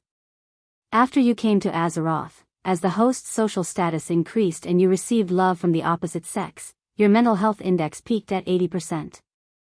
Host, your mental health peaked at 80%. Before today's battle, it was 75%. It's dirty. Shut up. Duque's face darkened.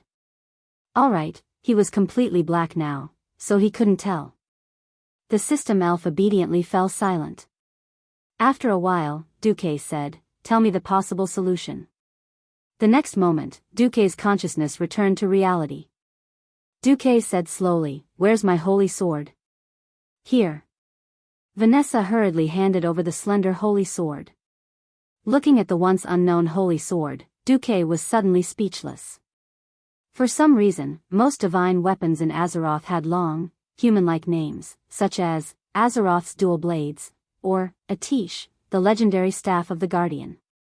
He had always been vexed. Why didn't his divine weapon have a name? Only later did he realize that divine weapons had to awaken their true names. According to the system elf, when you truly merged with the will of the divine weapon, the most realistic image in your mind and that name would automatically become the name of the new divine weapon. In the end, what did Duke, who had a sword in one hand and a staff in the other, think of when he killed Ak? Once upon a time, in the epic fantasy movie The Lord of the Rings, there was a powerful mage who did not know any spells at all. He only had the illuminating spell, and the rest of his talents were all dual wield, berserk, and other messy talent skills. He also held a staff in his left hand and a sword in his right, sweeping through thousands of orcs without panting. That's right, he was the famous white-robed sword sage, Gandalf. In the end, the moment Duque killed Archimonde, he thought of Mr. Dry Tofu. Alright, something had happened. Duque picked up the slender holy sword sage, and there were a few words written on it. Gandalf, the legendary sword of the white-robed sword sage. Duque almost spat out a mouthful of ketchup. Chapter 968.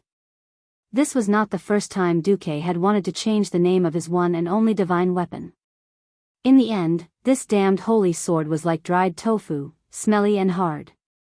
It only recognized itself as dried tofu and ignored everything else. Alright, Duque gave in. If worst comes to worst, I'll just find a better divine weapon in the future and replace you. In the next second, when Duque silently recited the full name of the holy sword, everyone suddenly discovered that the long blade had turned into a translucent illusory form. This is... Servana's tear-stained face was full of astonishment. I have to do my best. I believe that light and darkness can be changed in this world. Since Arthas was able to fall from a glorious holy knight to the most evil death knight, I believe that I can also overcome the power of darkness in my body and change myself back to the side of light. Duque's sonorous and forceful words caused everyone in the room to freeze in shock and admiration. Duque faced the left. Turalian, I know that you are the most rational of all of us. Now, I need you to be rational. So, please place, Quell, Zaram, on my neck. If things go wrong, you can chop off my head. Turalian's facial muscles kept twitching and trembling. He really wanted to curse at Duque for giving him such a cruel task.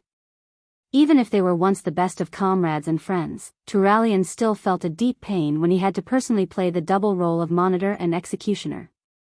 In the end, thousands of words turned into an incomparably heavy nod. Yes. On the other side, Servanas gently took out a dagger that she always carried with her. She placed the sharp blade against her throat. Duque, if you fail, I'll accompany you. I accompany you. These 3 words sounded soft, but they contained a deep love. Everyone in the room was visibly moved by his words. Without needing to say anything, Jaina condensed a similarly sharp icicle and calmly pressed it against her own throat. The 2 queens calmly smiled at Duque. The breeze that blew in from the window made their golden hair flutter, as if saying that as long as Duque could not turn the light in his body into the same color as their hair, then tragedy would be the only ending. Please move back to the wall. Everyone did as they were told.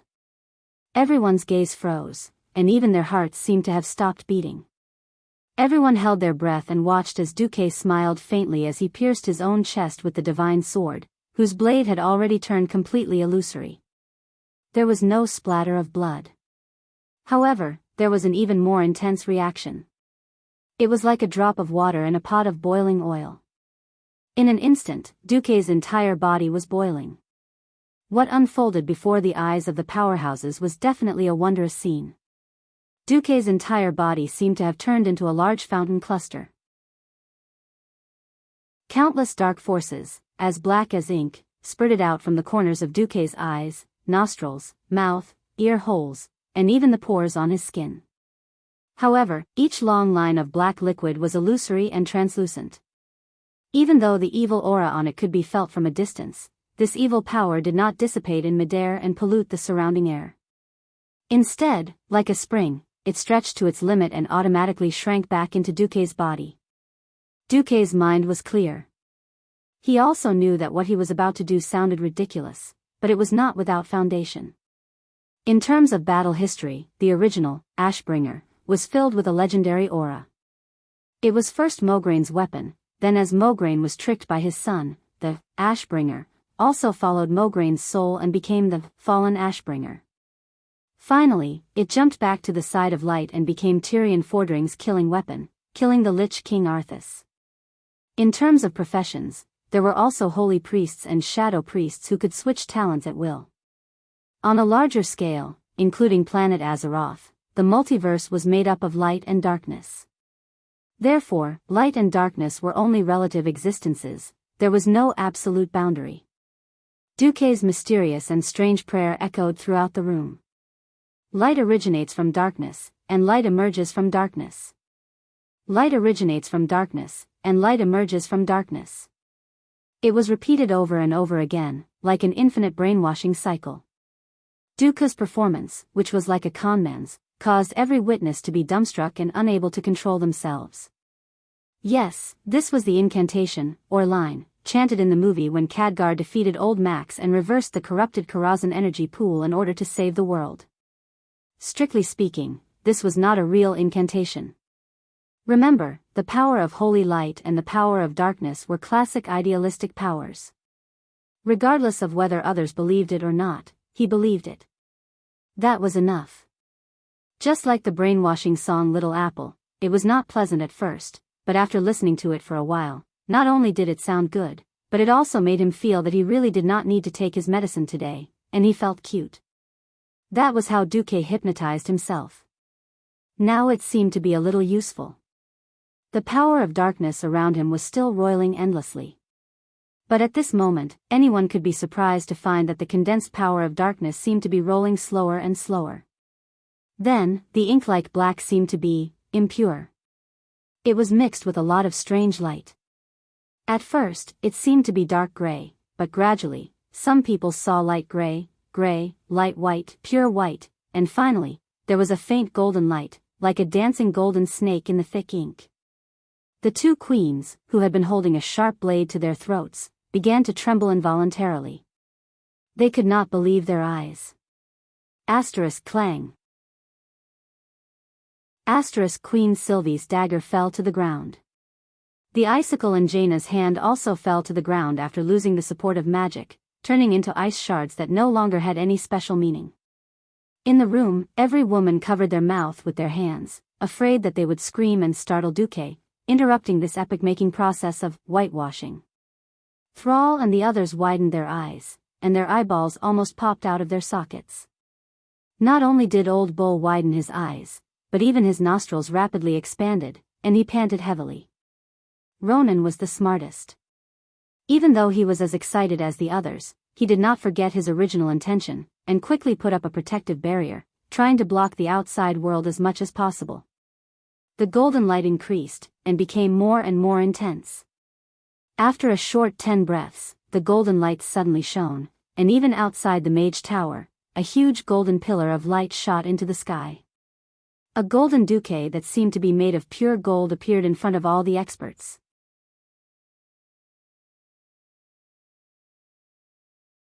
Chapter 969. Turalian had long withdrawn the sword. Quell, Zaram, would never be able to deal with a truly virtuous person. If he dared to use such a holy sword to slash a saint, he would have to wait for the sword to shatter a second time. Thrall opened his mouth so wide that a cantaloupe could be stuffed inside. Grom's unscrupulous mouth even accidentally dripped saliva. It couldn't be helped. The beastman's fangs were too long, and it was easy for saliva to drip out. But no one was offended, because most of them were just as unsightly. Vanessa was crying so hard that she looked like a cat with snot running out of her nose. Servanas and Jaina had unknowingly hugged each other. Their beautiful faces were tightly pressed together, and their tears were flowing together. It was impossible to tell whose tears they belonged to. In any case, all four eyes were fixed in Duke's direction, and they did not even blink, unwilling to miss out on any changes in the slightest. Even in the face of strong light, only Jaina used magic to create two black lenses in front of her eyes. When the dazzling golden light gradually faded, Duque pulled out the illusory holy sword from his chest again. His body turned from a 1,000-watt light bulb to the color of a normal person. At this time, almost all the powerhouses present heaved a sigh of relief. It seemed that Duque had escaped the fall. "Duque, are you all right?" The two queens asked in unison as they stretched out their hands. For jade-like hands seemed to be caressing Duque's body wantonly. It was as if they wanted to see if a certain part of Duque's body had demonized. Duque smiled bitterly and sighed. "Generally. I'm fine." This time, a long sigh of relief rang out in the large room. "Congratulations, Duque. I knew you could create miracles." If not for the two more noble queens in front, Mograine would have rushed up to give Duque a bear hug. "If possible, tell me how you returned from the darkness to the light." Actually, Duque didn't seem to know how to start, but he still chose to say it directly. "Alexandros, after all, that is the power of Archimonde, the commander of the Burning Legion. It's not that easy to get rid of. This." Mograine was stunned. Everyone's hearts were in their throats again. Duque sighed.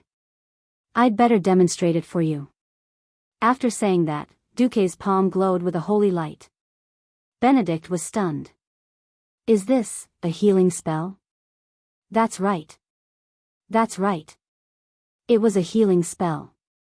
Although it was a low-level healing spell, Duque managed to cast a low-level healing spell in the next second. The holy radiance shone on Jaina's finger, and the long wound that was scratched by the sharp icicle began to heal at a speed visible to the naked eye. "That's impossible. Duque, aren't you a mage?" Kale, was a little confused. Duque didn't say anything. This time, he turned to cast his spell on Turalian. This was a more advanced, quick heal spell. The holy light fell on Turalian's head, and he could clearly feel that it was the purest holy light. He just didn't know why the holy light was golden in the air, but it turned green when it reached his head. "Well, don't worry about these details. Everyone's attention fell on Duque. Near the gate, Mograine's adopted daughter, Sally Whitemane, had her hands crossed in front of her chest. She was a little excited and a little confused as she asked, "Lord Marcus has become a holy priest?" Duque smiled bitterly. If only it were that simple. What I'm going to do next is controllable. Please don't get excited, and don't cut me. Someone swallowed. Duque transformed magnificently. In less than half a second, the holy radiance surrounding him faded away, turning into a dark color as deep as the night. At this moment, Duque became the first shadow priest in the history of Azeroth, or shadow priest for short. What he used was the shadow form of a shadow priest, which could increase shadow damage and weaken the physical damage he received. Duque, this is... Turalyon was also stunned. Just like 15 years ago, when the profession of warlock was first introduced to Azeroth. 10 years ago, many Dalajan wizards who couldn't continue on the path of wizards turned to warlocks who used dark power. I seem to have opened up a new talent for priests, shadow. Turalyon's face was full of embarrassment. How about it? Do you want to try the attack of a shadow priest? I'll be gentle. Curiosity killed the cat. Turalyon seemed calm and rational, but he was also a curious and sharp person. Just like that, he held up his shield, and his body burst with holy light. He said in a deep voice, "I'm ready." Duque slowly raised his arm, stretched out his index finger, and spat out 4 words. Mental lash. Since it was a mental attack, it naturally had nothing to do with physical defense. Similarly, it was not a direct dark power. The damage that came from the soul almost made Turalyon jump in pain. Ouch. Stop. Stop now. Duque smiled and stopped. Then, under everyone's gaze, he changed his talent again and became a holy priest. The crowd was speechless. Alright, now I have light and darkness coexisting in my body. Although the light is the absolute majority, I can't guarantee that I won't fall or something in the future. So, I'll take this opportunity to resign from the position of Alliance Commander. This is a good thing for me and the Alliance. The leaders of the Alliance instinctively wanted to persuade Duque not to do this, but after thinking about it carefully, they found that this was the best result. Before figuring out what a shadow priest was, no king would be at ease to hand over their army to a strong person who could use dark power, even if that person's name was Duke Marcus. The words that were about to come out of their mouths were all stuck in their throats. Only Jaina had a faint smile on her lips.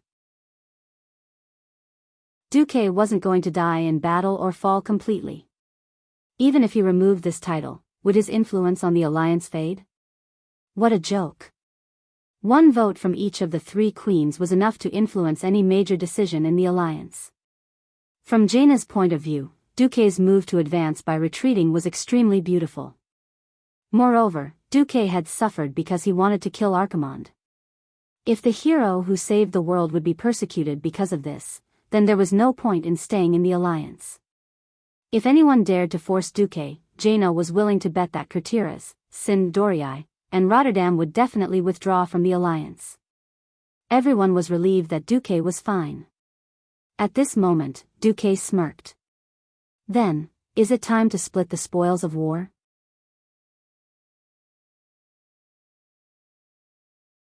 Chapter 970. Gianna elegantly took out 2 clean handkerchiefs and handed one to Sylvanas. She used the other to wipe away the tears on her face. Sigh. Natural beauties were truly amazing. If she were a so-called internet celebrity from the previous dynasty, she would have become a ghost with a mess of foundation and makeup oil on her face. After wiping her face, Gianna was that flirtatious beauty again. Yes, Duque, are you going to share the spoils with us as a mage or a priest? Duque rolled his eyes at Gianna, a little speechless. Once she recovered, Gianna was back to being a smart and capable woman. Damn it. It would have been better if you didn't say it. Now that you've said it, how can I take the mage equipment and then the priest equipment? No. I'll spank the girls who don't listen later. Duque, who had almost fallen into depravity, said righteously, I can clearly feel that my magic circuit is still functioning normally. Deep down, I'm still a mage, and I think I'll definitely recover in the future. But now that holy power has completely dominated my body, I instinctively reject all elements other than holy light. So, I'll count myself as a priest for now. Duque voluntarily gave up his position as a mage, and Caponia could be seen secretly sighing in relief. There were so many strong people gathered this time, but the problem was that the classes of the strong people were quite clustered. Most of them were mages and warriors, but there was only one priest, Benedictus. There were 6 mages, and Duque, who was supposed to be the number 1 hero and commander, was definitely going to take the best part of the pharaoh. Now, Duque suddenly jumped to the side of the few priests. This was definitely good news for the pharaoh. Unfortunately, Caponia's joy only lasted for a second, because she immediately realized that most heroes actually didn't care about this. That's right. Most heroes are just trying to save the world itself. Take Ronan for example. After the battle at Mount Hyjal, every mage looked at him differently. The old Ronan would always be the student of Marcus. The current Ronan was, without a doubt, the Arcana Master Ronan. Another example was her master, Kale Bats. Now that he had been cleansed of his reputation as a traitor and a despicable person, he could see former High Elves saluting Kale, that's wherever he went.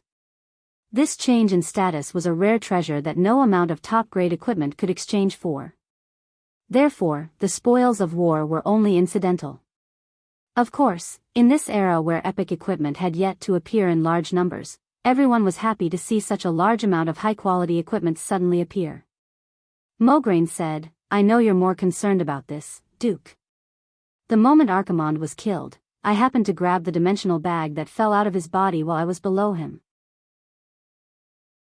Turalian continued, Her Excellency Tyrant Whisperwind was busy clearing up the battlefield and taking care of the aftermath. She had said to thank everyone for their support and that the Night Elves would not participate in the distribution of the spoils of war. However, there were 3 Biyao among the spoils of war. We only had 2 rangers, so we gave one to Sir Whisperwind. The rest of the spoils of war are here. Turalian opened the dimensional bag and filled half the room with all kinds of shiny top-grade equipment. This time, even Duque was a little surprised.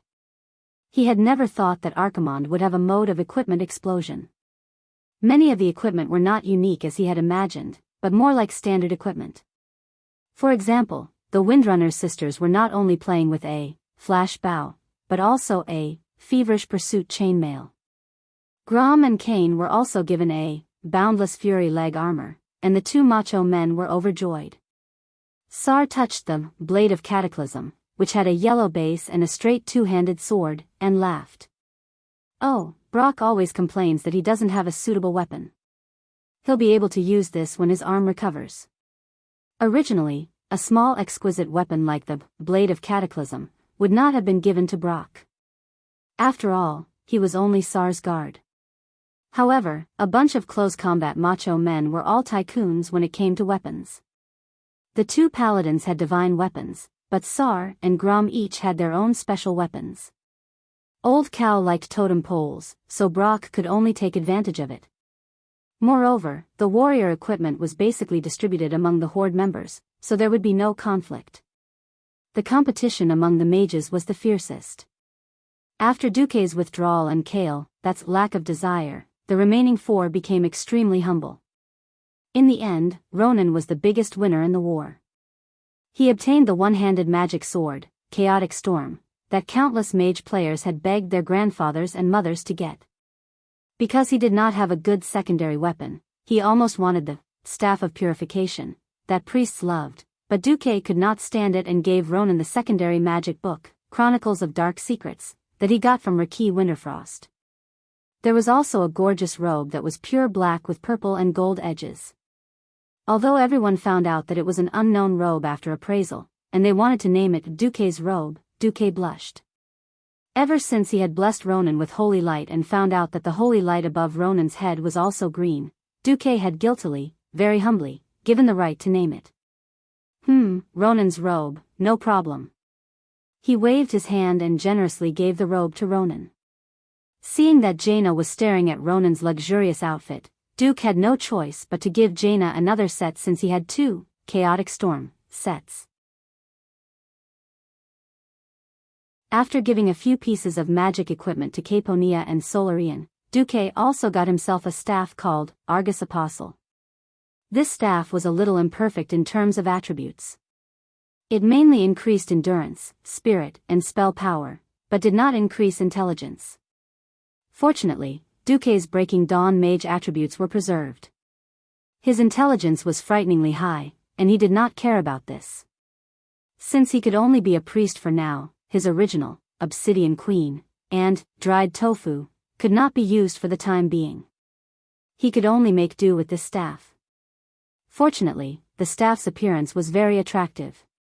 The body of the staff was a golden double-headed staff with a brown cross tied to it. It looked luxurious and imposing after the staff was bound to the hands. The 2 heads of the staff were also very special. Embedded on the body of the staff were 2 transparent rectangular crystal ornaments, not 2 heads of the staff.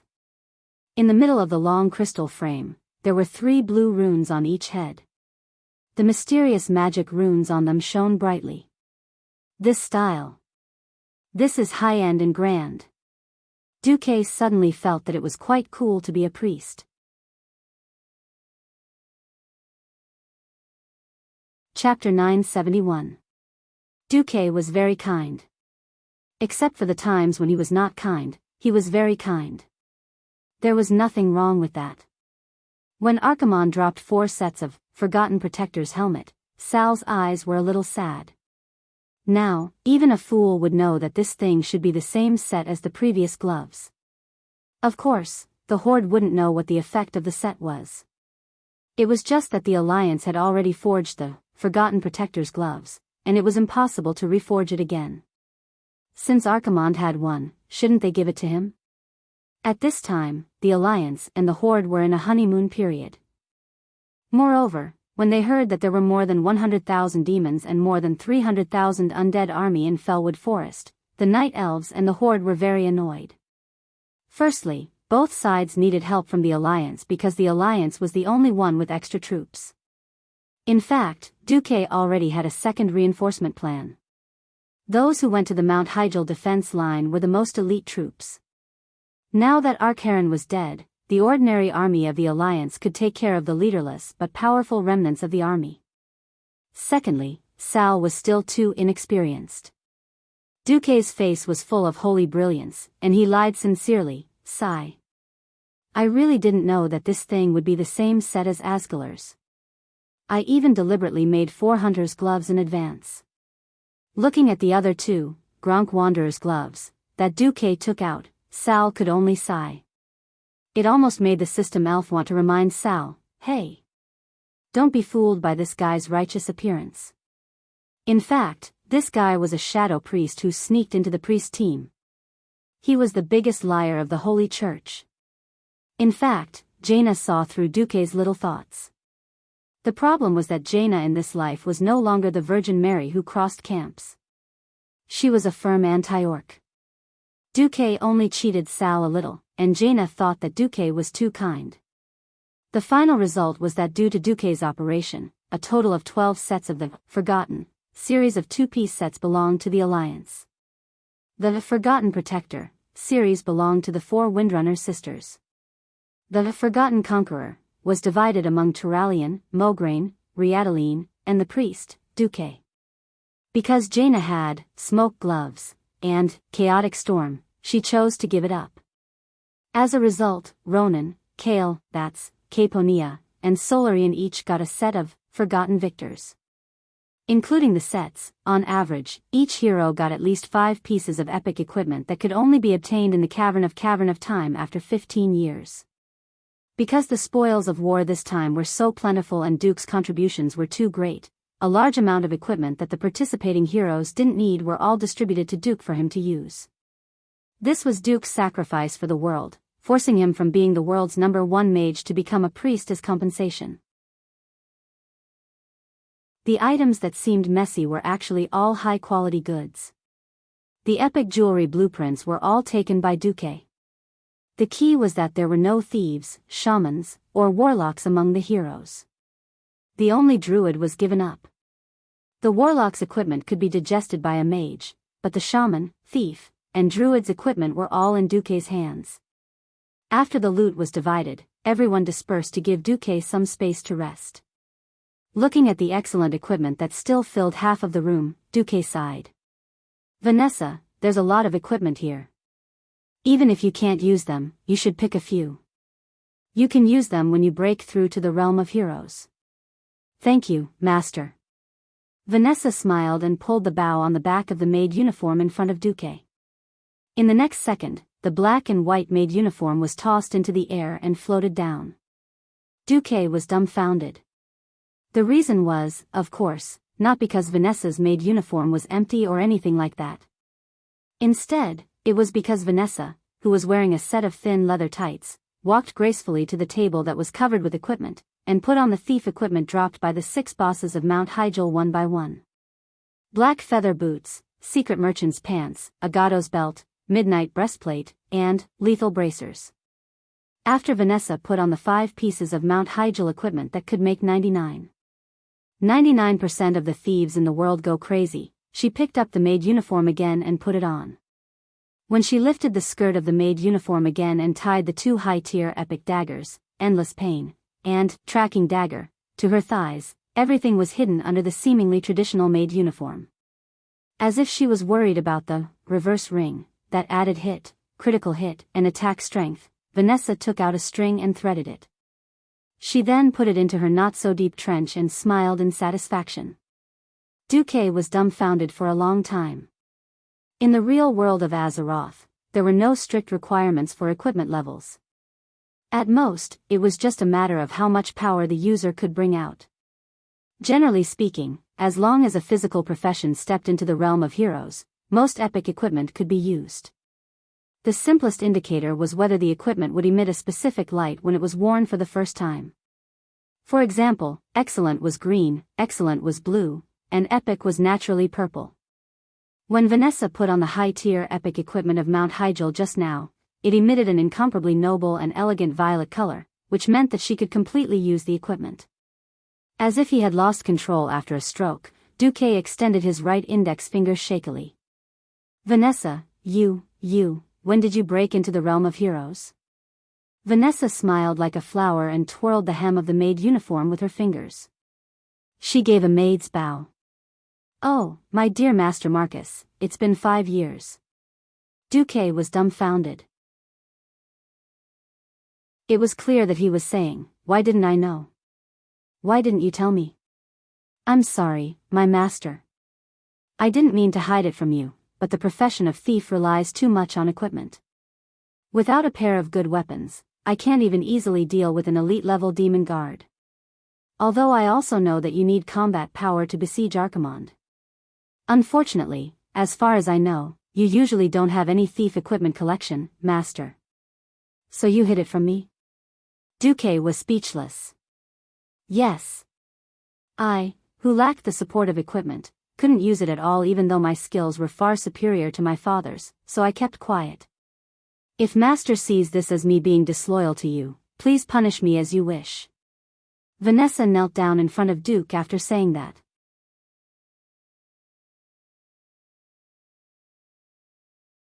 Chapter 972.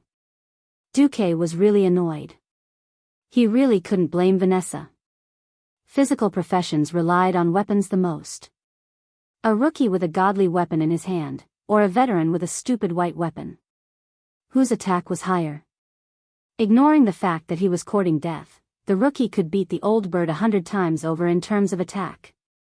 Moreover, when Duque had cleared out Karazhan in the early years, he had given all the equipment to her father, Edwin Van Cleef. Although the epic equipment of Azeroth did not need to be distributed on the spot, the problem was that once it reached epic level, it would be bound to the soul. It could not be transferred at all. Considering that there were too many melee combatants against Archimonde, it would be too easy for Air Blast to harm Old Cow Kane, so Duque did not let Edwin come at all. This was a bit dramatic. Duque sighed. Alright, get up. I've never intended to blame you for this. Vanessa quickly got up, a victorious smile on her face. All right, my beloved master. From today onwards, I can be anyone to you, your most loyal maid, your dagger in the dark. At this point, Vanessa suddenly changed the topic. Or your clearest eyes and ears. Oh, I'll go open the door. It should be your spoils of war delivered to your door. Spoils of war? Delivered to my door? Did Azeroth also have express delivery? Duque was dumbfounded. Vanessa's upper body did not move, but her lower body seemed to have activated, sprint, and she floated out of the room at high speed. What the hell was this? The surroundings suddenly fell silent. The wizard tower was not just a lair for mages, but also a place for mages to conduct experiments. Soundproofing magic was a must. Thanks to the good soundproofing of the wizard tower, the noise outside could not affect this place at all. Duque found himself tired. He had fought with Archimonde for most of the day, and then he was hit. Then he woke up and adjusted his body, and then there was the spoils of war. Unknowingly, it was already midnight. It was time to rest. Looking at the empty room, other than a cabinet, a full-length mirror, a small table, and a bed, there was no other furniture. Duque suddenly felt that this guest room was terrible enough. Come on. Forget it, let's sleep. Duque had just fallen asleep when he felt the fluctuation of magical teleportation. He jumped up in fright. What the hell was this? A second later, a graceful female figure appeared in front of Duque. Jaina. Why? In the middle of the night, Jaina suddenly appeared in front of his bed in a pink robe that looked like the quicksand robe, wearing a one-piece nightgown that was more than 50% transparent and barely covered her body. Duque stared at the faintly discernible seductive figure. His eyes widened, and he felt his mouth go dry. Why are you here? Duque asked dumbly. Why? Jaina let out a pleasant chuckle. Duque, this is my wizard tower, and this is my bedroom. Do I need a special reason to appear here? Duque slapped his forehead. God, I've been using my left hand too much lately. I've really become a retard. Every inch of a Magus tower was like a golden ruler. Every inch of space that was expanded would require an astronomical amount of investment in terms of defense and functionality. In particular, Theramore was newly built. With Duque's life in danger, it was impossible to have a space in the wizard tower that was both safe and wouldn't affect the extra guest rooms outside. Only Jaina's bedroom could be of this level. But, even if simplicity was beauty, wasn't Jaina, as Queen Kurtira's, too plain? The clever Jaina easily saw through Duque's doubts.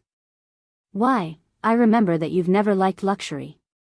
Is there a problem with my bedroom being so simple? No. Not a problem.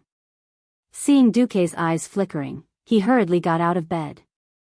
Jaina also picked up the quilt that Duque had just used, pulled it over, and lay down on her side, with her back to Duque. Duque was a little confused. He didn't know what Jaina was up to. The air fell into a strange silence. Suddenly, Jaina's faint sigh came from the dark room. Sigh, the voice was so plaintive that it made Duque feel as if his heart was breaking. Jaina's clear and gentle voice sounded. 13 years ago, there was a little princess who was told by her father that she was going to marry the greatest hero in the world, but for the time being, she could only stay by the hero's side in the name of his disciple.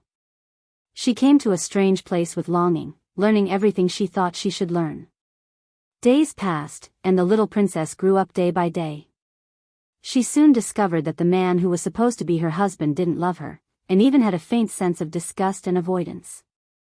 She didn't know what she had done wrong, but she thought that since this was her unchangeable fate, as long as she didn't want to spend the rest of her life in tragedy, she had to learn to change herself, and let herself become the person he liked. The little princess's efforts were never effective. Every time they met, she felt that there was an invisible wall between her and the man who was supposed to be her husband. She could only sigh at the invisible wall day after day. Suddenly, one day, the hero disappeared in front of the world in order to protect the world.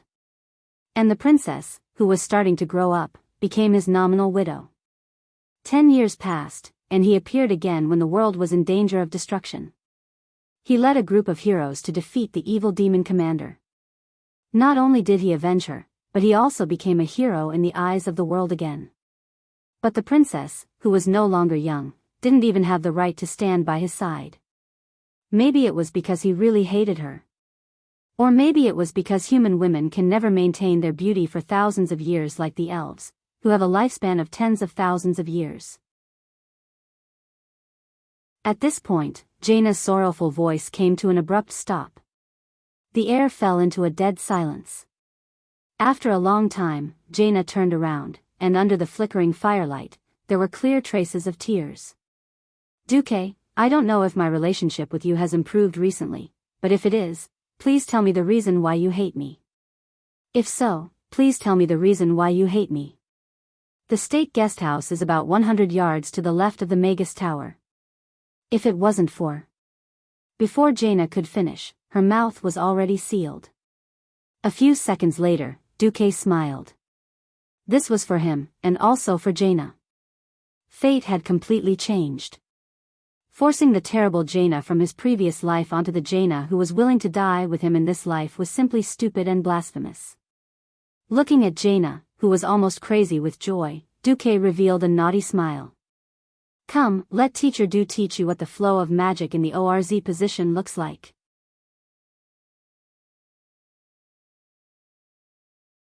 Chapter 973. What in the world was ORZ frustrated front bend? Jaina didn't understand. But she was a very studious and smart student. When she saw Duque use his finger, which was filled with golden holy light, to draw the 3 hieroglyphic characters ORZ in the dark air, Jaina understood immediately. An indescribable shyness rushed out from the depths of her soul, igniting every inch of her beautiful body, making every cell excited because of the anticipation of the unknown. Slowly turning her body, Jaina used her graceful body to construct a unique ORZ with the style of Queen Kurtira's. Jaina, blushing, looked back and smiled. She should have been sly, but she pretended to be cute, with an indescribable sense of purity. Teacher Duque, is this right? Is my training posture correct? If it's not, please correct me, teacher. Teacher Duque looked at the perfect curve and swallowed. He helped correct it while saying, here is wrong. Legs need to be separated a little more, and then here needs to be held up a little higher. Don't block the view. And then? Don't move. Why are you trembling? Duque asked, knowing the answer. Isn't it because you are interfering with my magic circuit? That won't do. You practice frost magic, so you have to maintain a calm state of mind at all times. Jaina rolled her eyes at Duque and let him do whatever he wanted. Come to think of it, she had waited for 15 years. The most beautiful 15 years of a woman's life were spent in loneliness and waiting. She almost missed the shelf life of her youth. The only good thing was that she could finally give away this treasure before she turned 30. Jaina silently followed her heart, not deliberately or pretentiously. When the magic circuit from Duke finally connected with her magic circuit, she cried and laughed. She let go of all her schemes and did not think about anything else. She enjoyed and endured this storm that she thought would never come. It was a storm that was 13 years late. During the long night, the teacher and disciple did many kinds of magic experiments. For example, the physics of friction heat generation. For example, the magic power flow experiment in the M-shaped pose. It was not until the end of the long night that Jaina finally fell asleep with tears on her face. The first rays of dawn appeared. Duque noticed that Jaina had woken up early in the morning and was staring at him strangely. What are you thinking about? Duque smiled, a little curious. Jaina caressed Duque's chest with her jade-like fingers. I'm wondering how long these days will last. Sigh. Elves were good, they didn't have to worry about aging. Human life is too short. Although she's beautiful because of her short lifespan, when I think about how much of my youth I have left to fight for the favor of those heaven-defying existences who won't age for tens of thousands of years, I feel a little hopeless just thinking about it. A wave of guilt surged in Duque's heart. Gianna. Promise me you'll keep it a secret. I swear I won't reveal any secrets about you. As smart as Jaina was, she subconsciously felt that Duque was going to bring out something good, but she didn't know what it was. Actually, when I saved the Red Dragon Queen Alexstrasza, Her Majesty the Queen gave me a small gift as a thank you. It's the same as the night elves from before, the eternal kind. Duque was very vague. How could someone as smart as Jaina not know? Jaina's expression was very interesting. Before Duque transmigrated, there was never a lack of women who spent half a month's salary or more on cosmetics every month. If she didn't buy enough cosmetics every month, she would eat whatever the dog ate. If she bought too much, she would eat whatever the dog ate. If it was November 11th, she might have to prepare to eat dogs that month. Duke had still underestimated immortality, eternal youth and whatnot. To a beautiful woman who loved beauty and was about to grow old, it had a great lethality. Next, Jaina told him that she was actually also a fire mage, and her ultimate move was passionate fire. Ignoring her injured body from last night's experiment, Jaina courted death and unlocked almost all the poses. Then, the two of them experimented until late in the morning. Noon, Servanas looked at Jaina, who hid under the blankets with only two clear and shy eyes, not daring to make a sound. Then, he looked at the embarrassed Duque. Hey, Duque, you're really something, do you think Jaina would dare to take you away without my permission? Queen Sylvie sat on the wardrobe, her long legs dangling. I knew you wouldn't be able to let go of this relationship. I only reluctantly agreed because she was willing to die for you. Duque, I'm not a jealous woman, but you have to know when to stop. I understand. Just as Duque was about to say something, Vanessa knocked on the door. Master, Her Excellency Tyrant Whisperwind requests an audience. Duque felt a little strange. Because he could become a shadow priest, and to avoid suspicion, he had actually handed over his authority as the commander. After a short discussion, the highest commander of the alliance in Kalandor was now Turayan. This was also a good example for the older Mograine to make way for Turayan, who was in his prime. If they were to encircle the Burning Legion in Fellwood Forest, Tyrande would have looked for Turayan and not him. Ask her to wait in the conference hall. No, ask her to come to my wizard tower. After all, the relationship between the Night Elves and the Alliance isn't very stable. Jaina was a little more cautious. You. Duque couldn't help but look down. Help me heal. Jaina glared at Duque fiercely. 15 minutes later, Duque, who was dressed formally, arrived at the lower level of the wizard tower with the two queens. He saw Tyrande, who was a little anxious. Welcome to Theramore. How may I help you, Her Excellency Whisperwind? Tyrande's exquisite face was filled with deep exhaustion. The destruction of an army of 100,000, the destruction of Mount Hyjal, the elimination of the Burning Legion, the resettlement of the refugees, and the disappearance of the dragon race's blessing due to the destruction of the World Tree. The Night Elves no longer had eternal life and youth. All these things were weighing heavily on her slender shoulders, making it hard for her to breathe. The joy of victory that could still be seen in the higher-ups of the Alliance was almost gone from her face. After all, the Alliance would at most worry about the compensation, but she had to worry about the future of the entire Night Elves. I'm here this time to ask His Excellency Duke Marcus. Tyrande's expression suddenly changed halfway through her sentence. Wait, what about your element? Duque smiled bitterly. I'm sorry. The moment I killed Archimonde, I suffered a backlash from the demon commander's curse. It took me a lot of effort to change the nature of the dark power he injected into my body, but I'm afraid I can only be a priest for now.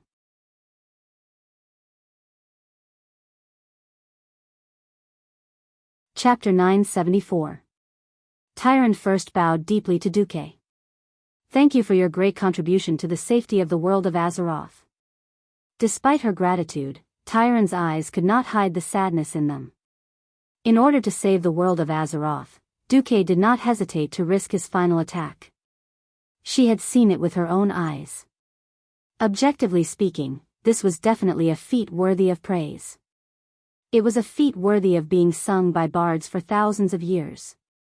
Unfortunately, it wasn't a good thing for the night elves at all. After thinking about it, Tyrant decided to say it out loud. Even though the explosion destroyed the World Tree, Nordrassil, the Well of Eternity, and Mount Hyjal, as the sacred mountain of the night elves for tens of thousands of years, Mount Hyjal has a very special place. The Cenarian Circle has already begun surveying to see if they can restore Mount Hyjal's vitality. The problem is that the explosion seemed to have caused the space to become unstable. Now, there is a huge spatial rift at the top of the mountain. Spatial rift? Duque was a little confused. He was very sure that such a scene did not exist in the original history.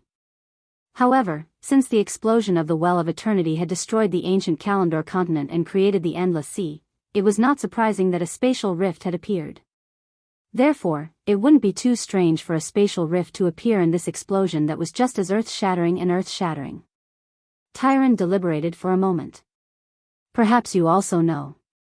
Because the High Elves used to abuse arcane magic and conduct various forbidden experiments, the Night Elves and the High Elves who were good at arcane magic separated. Tyron tried to choose words that were not too provocative while paying attention to Queen Sylvanas' reaction. Sylvanas smiled. Please don't take it to heart.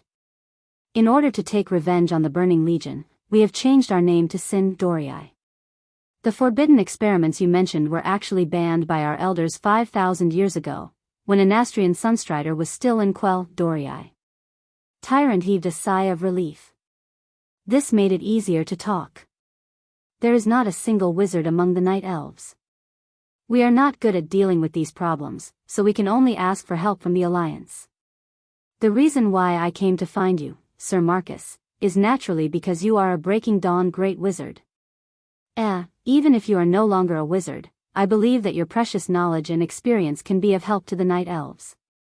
Moreover, the Night Elves are very grateful for the Alliance's help this time. If possible, I hope that both sides can carry out further exchanges and cooperation. The Night Elves were testing the waters. After all, the three factions had just fought side by side, and the camaraderie between comrades would not fade so quickly. On the other hand, as a wise leader, Tyrant had an unspeakable worry: the expansion of the Horde's influence. In the eyes of most Night Elves, orcs, trolls, and taurens were coarse, barbaric, and warlike. Now that the Burning Legion's demons were in front of them, the three factions naturally wouldn't be so stupid as to start a conflict. What if the demon wasn't here? In front of them was the simplest problem of survival and territory. To the south of Grey Valley, it was mostly barren land. Apart from the Night Elf stronghold on Sodder Island in the southwest of the mainland, the Feathermoon stronghold, the Night Elves had almost no territorial claims on the entire south-central region of the Kalandor mainland. It was different for the Horde. The Horde, freed from the control of the Alliance, would definitely usher in a period of explosive expansion in the following period of time. Tyron could almost foresee the conflict between the Night Elves and the Horde in Grey Valley and the Stoneclaw Mountains in the future. The destruction of the World Tree, Nordrassil, caused the Night Elves to lose their immortality. For the Night Elves, who had an extremely long lifespan, this was not a big problem for the time being. If there was no war, because of immortality and the pursuit of freedom, the Night Elves' fertility rate was so low that it made one's hair stand on end. However, they had not adjusted their mentality from losing the blessing of immortality. This time, they had lost another 100,000 elites.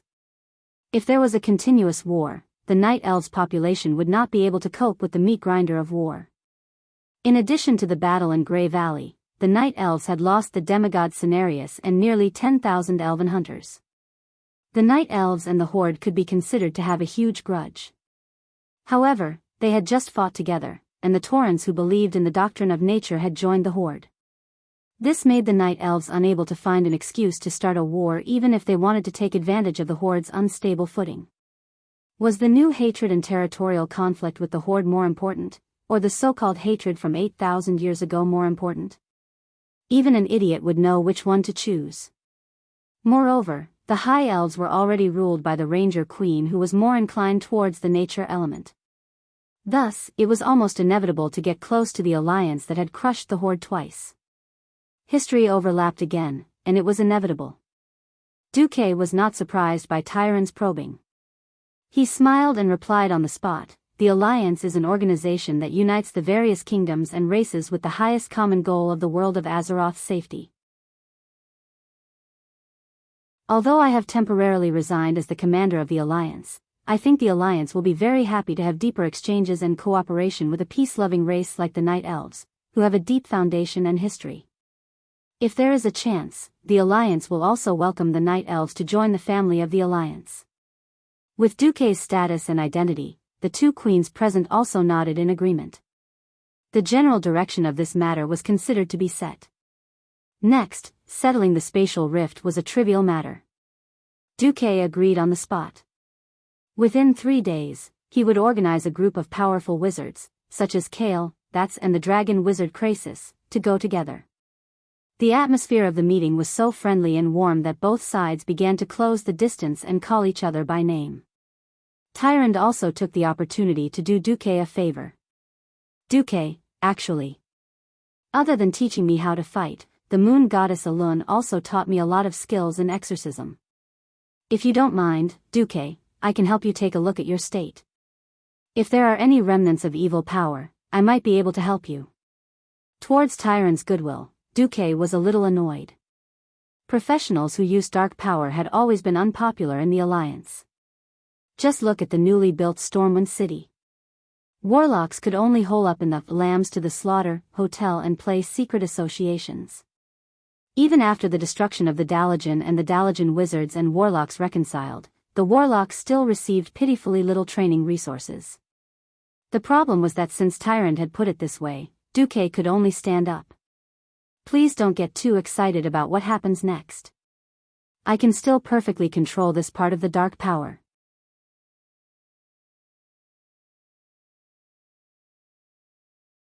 Chapter 975.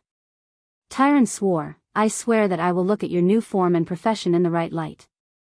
In the end, you are making this sacrifice to save the world.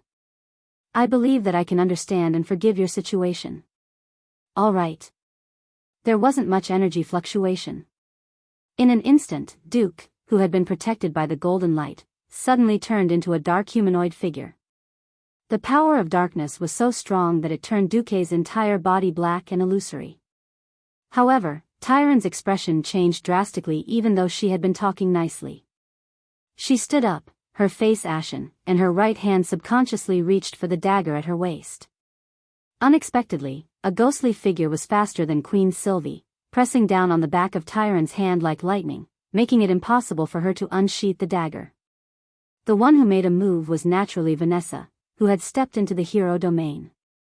After obtaining a large pile of Seamount-level epic equipment, her movements became even more agile and fast.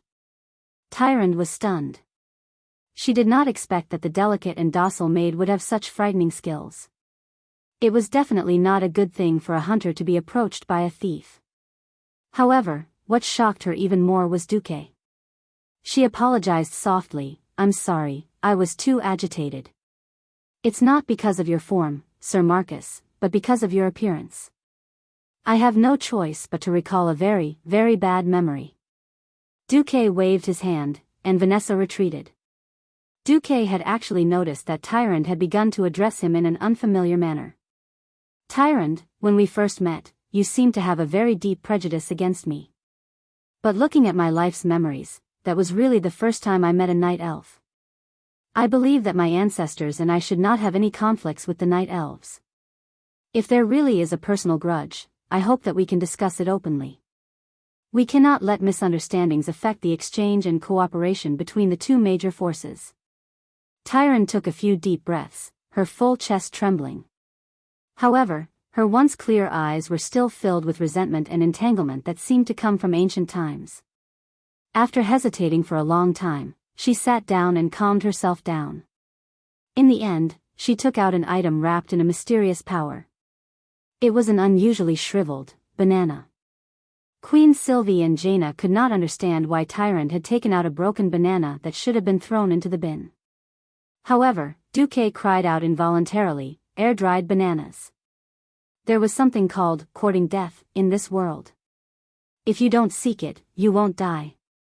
Why did Duque have to court death? In less than half a second, Tyrande let Duque and the two queens experience what it meant to change the weather. Tyrande stood up immediately. Her eyes were filled with rage and humiliation, and the two queens had no doubt that if they were not in Jaina's mage tower, Tyrande would have used her ultimate skill, meteor shower, or starfall, at any moment to blast Duque into smithereens. Tyrande was so agitated that the sound of her teeth chattering could be heard in the silence of the room. Tyrande's anger was off the charts. Everyone in the room could clearly see her clenching her fists. Her muscles were so taut that he could see every muscle bulging from the tension on her exposed skin. Her beautiful biceps, the distinct abdominal muscles and mermaid lines between her breastplate and belt, and the graceful muscle lines on her lower body that did not affect the visual field made Duque drool. No, he was drooling in fear. At this moment, Duque was dumbfounded. He could not understand why Tyrande would be so agitated by a joke that only existed among the players in his past life. She was so agitated that she wanted to kill him. Thinking back to the time before his transmigration, Duque had asked himself many times why he played games. There were only two answers. First, it was for fun. Second, it was because he was bored and needed to kill time. As a result, all kinds of annoying and asshole-tightening games were developed. Duque borrowed a thief account and dared to sneak into the Arthi Highlands, which was part of the Horde's territory, Hammerfall. There, Duque met an orc who was a bandage master. Back then, the bandage master quest was very painful. If he made a mistake, he would have to start all over again. It was very painful. As an honest and reliable young man, Duque took advantage of the fact that the cute orc player had already saved many NPCs and was about to complete his quest to ambush him. He killed the player and made him fail the quest, forcing him to start all over again. 10 minutes later, Duque did it again. Later, the poor Horde player even opened a new account to the Iron Stove Fort and scolded the poor guy who lent his account to Duque for being immoral and having a baby without a pair of eyes. Sigh. Now that he thought about it, it was all because of his youth. However, this reflected how often the thieves from the Horde and the Alliance went to each other's territories to have friendly exchanges. The air-dried banana incident was vaguely remembered. A Horde thief went to the main cities of the Alliance and took advantage of the main city leaders to steal items. One had to know that thieves had to use all sorts of stolen chests to practice lockpicking. Only then would they feel the greatest sense of accomplishment. When the thief was wandering around Darnassus, he passed by Tyrande's body and found a dried banana on her body. It was normal for a leader boss to have all kinds of drops. The problem was that Tyrande was a female and she had many fans. From 2007 to 2017, Tyrande had been in the top 10 most fantasized about by male Warcraft players. Even after 10 years, she still appeared in all kinds of 18x manga. She was known as the model worker of the filthy witch world. Under the buff of this halo, everything changed because of this banana. This banana was now in the World of Azeroth Museum's collection and was named World of Azeroth's 10 Most Influential Items in 2007. Or rather, a tool. Duque really wanted to convince himself that bananas were just fruits. After all, when he was in high school, he had seriously explained S to a particularly stupid girl. M was Superman, meaning Superman. This caused the girl to foolishly say, "I also like S." Things got out of hand. All right. I digressed. Anyway, Duque said that bananas were just fruits and was slapped away by everyone.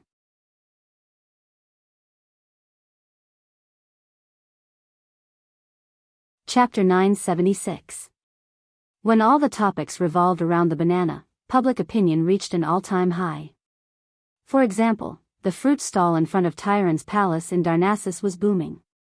Insider X and the stall owner revealed that the dried bananas on Tyrande's body were bought from this stall.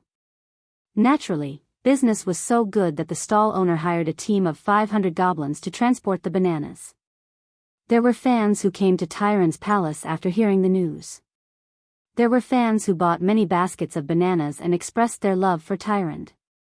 There were also peddlers who were jealous of the stall owner's business and told Tyron that bananas were not as good as cucumbers. Those who used it would know.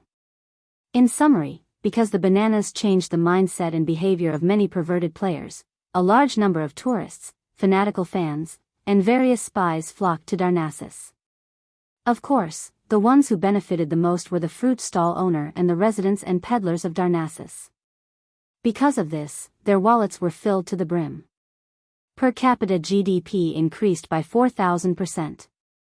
Later, historians and economists unanimously named this period of prosperity as the Age of Bananas. 500 years later, a huge monument in the shape of a banana was erected in the plaza in front of Tyron's palace. It was also named as one of the 10 wonders of Azeroth. Many young and rebellious elves announced that they believed in the banana god and preached in front of the monument. Historians, scholars, and the Men's Rights Association jointly declared that this was a symbol of the rise of the elven male race, of course. The above information about the dried bananas was all bullsh*t.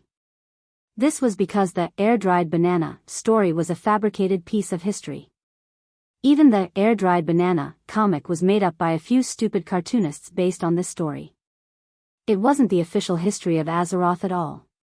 Why would Tyron fly into a rage because of the words, dried bananas? Duque was completely dumbfounded. Tyron seemed to be using a great deal of willpower to suppress her outburst. Even though Duque's loss of voice just now seemed to be gradually proving that Duque was the bastard that she dreamed of every night, she still lacked a very crucial piece of evidence. Tyron stood in front of Duque and the others like a volcano that was about to erupt. She spent a lot of effort telling herself to stay calm, to stay calm. After a while, her heaving chest finally calmed down. Tyron sensed the undisguised hostility in the eyes of the female servant who was obviously a hero-tier thief, then looked at the two queens who were ready to attack at any moment, and then looked at Duque who was still a little confused. Tyron suddenly realized that she had made a big fuss over a minor issue. Tyron was vexed. Oh Tyron. Tyron. No matter how suspicious Duke Marcus was, even if he claimed to have resigned from his position as commander, he was still a Grand Duke of a kingdom. He was still the leader of the incomparably powerful alliance. How could I shed all pretenses of cordiality with Duque over such a private matter? Tyron shuddered. She did not dare to imagine what the consequences would be if the Night Elves offended both the alliance and the Horde. Tyron quivered, and her imposing manner dissipated. She sat down again, a little dispirited. My apologies, please forgive my rash and extreme actions. As this concerns an important private matter that concerns my reputation, I hope to meet with Sir Marcus alone. Impossible. Queen Sylvie retorted resolutely. Do you think that the people of the Alliance are fools or blind? Don't tell me that you didn't have killing intent just now. Jaina's expression was even colder, and she directly pierced through the last layer of concealment. Even Jaina, who was usually tactful, had such a huge reaction. One could well imagine how much Tyron's killing intent provoked the two queens. My sincere apologies again. Tyron deliberated for a moment, and took out 2 scrolls. These are the scrolls of my unique battle technique, True Shot Halo, and a letter from an arcanist of the High Elves that can be traced back to ancient times. I hope that this can slightly alleviate the uneasiness and confusion that my rudeness just now caused you. True Shot Halo was definitely a good thing. Sylvanas, who had fought alongside Tyron, had personally experienced how powerful it was to increase one's attack power by nearly 30%. As for the magic letter, it was even more impressive. Magic was originally exclusive to the Blue Dragons led by Maligos. After it was spread, the Pharaoh, who was the most proficient and oldest in magic, were the High Elves. Attention! They were the High Elves led by Queen Azhara more than 10,000 years ago. The ones who crossed the Endless Sea and arrived at the Lordaeron continent were the High Elves who had already been shaved once. Sylvanas and Jaina frowned. Tyron was definitely not normal.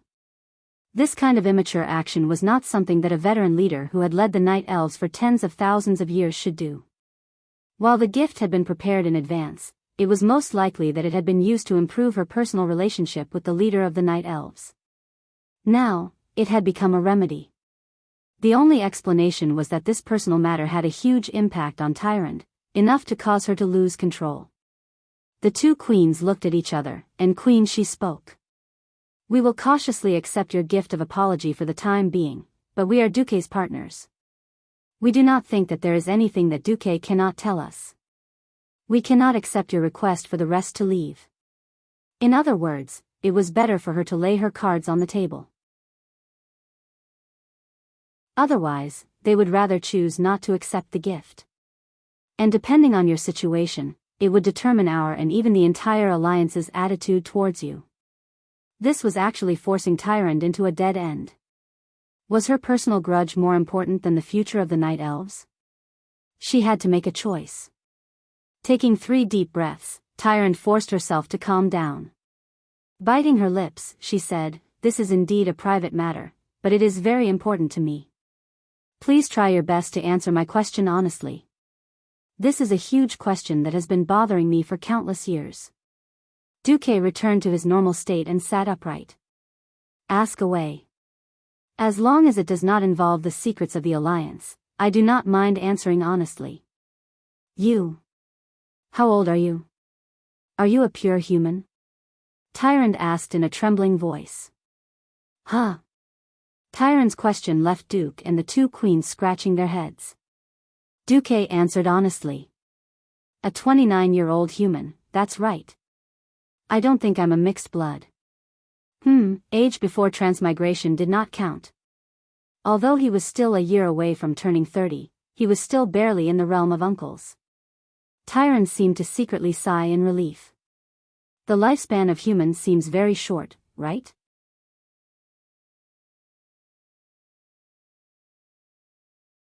Chapter 977. Jaina, who had just used Nozdormu's blessing to return to her 18 years of age, blushed. Very few humans can live past 100 years. Of course, the former guardian Aegwyn used powerful magic to maintain her life, but no human has ever lived past 1,000 years. Tyrande asked tentatively, 10,000 years. Is it impossible? No. Yes. Yes. Humans are not elves. Jaina said resolutely. Besides, the humans of Azeroth 10,000 years ago were still savages. Humans began to possess intelligence and know how to make weapons more than 5,000 years ago. It was only 2,800 years ago that Thoradin the Great united the human clans, and humans became one of the masters of this world. Duque was naturally not 10,000 years old, but the special 10,000 years reminded Duque of a very important part of the original storyline. Why did I suddenly feel a little flustered? Tyrande seemed to be unwilling to give up, then. Is Sir Marcus from Azeroth? Or was your ancestor from Azeroth? Sylvanas finally lost her temper. She stood up abruptly and stomped in front of Tyrande.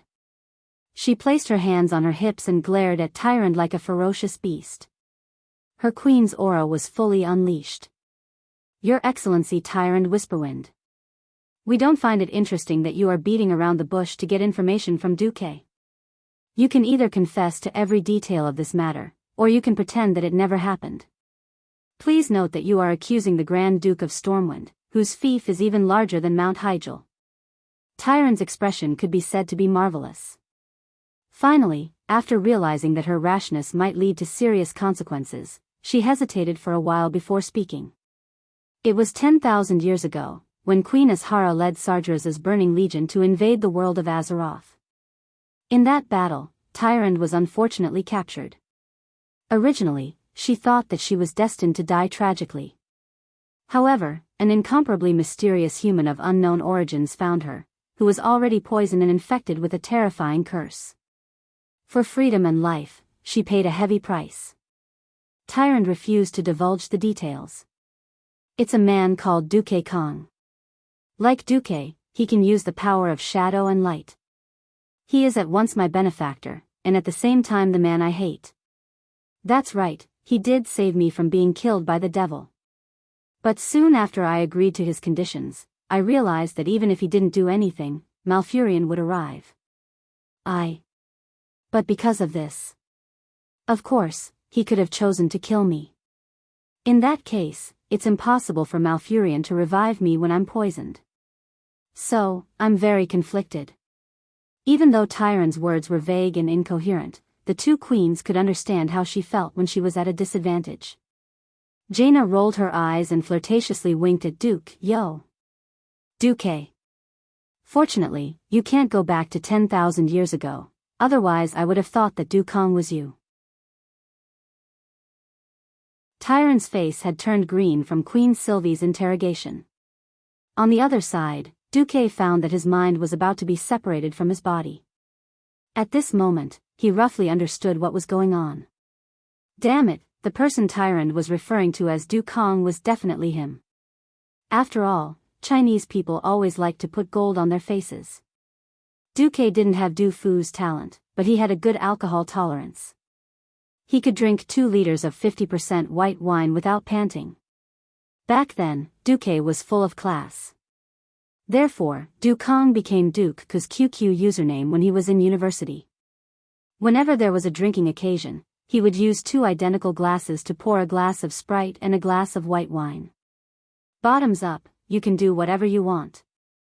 That heroic spirit would definitely cause internal injuries to people who couldn't drink. Even though he didn't have that much money to drink high alcohol, humans always had dreams. Naturally, Duque's dream was to drink more Dukong. Dukong is the only one who can solve my problems. This was Duque's catchphrase. Alright, the culprit was out. Duque, who was familiar with history, pieced the whole thing together. The first time he met Tyrant in Grey Valley, he was targeted. For some unknown reason, Duque had entered the ancient war that happened 10,000 years ago in the original history. Of course, it was because Duque and the others had returned to the past and stopped the collapse of history that the current Azeroth was created.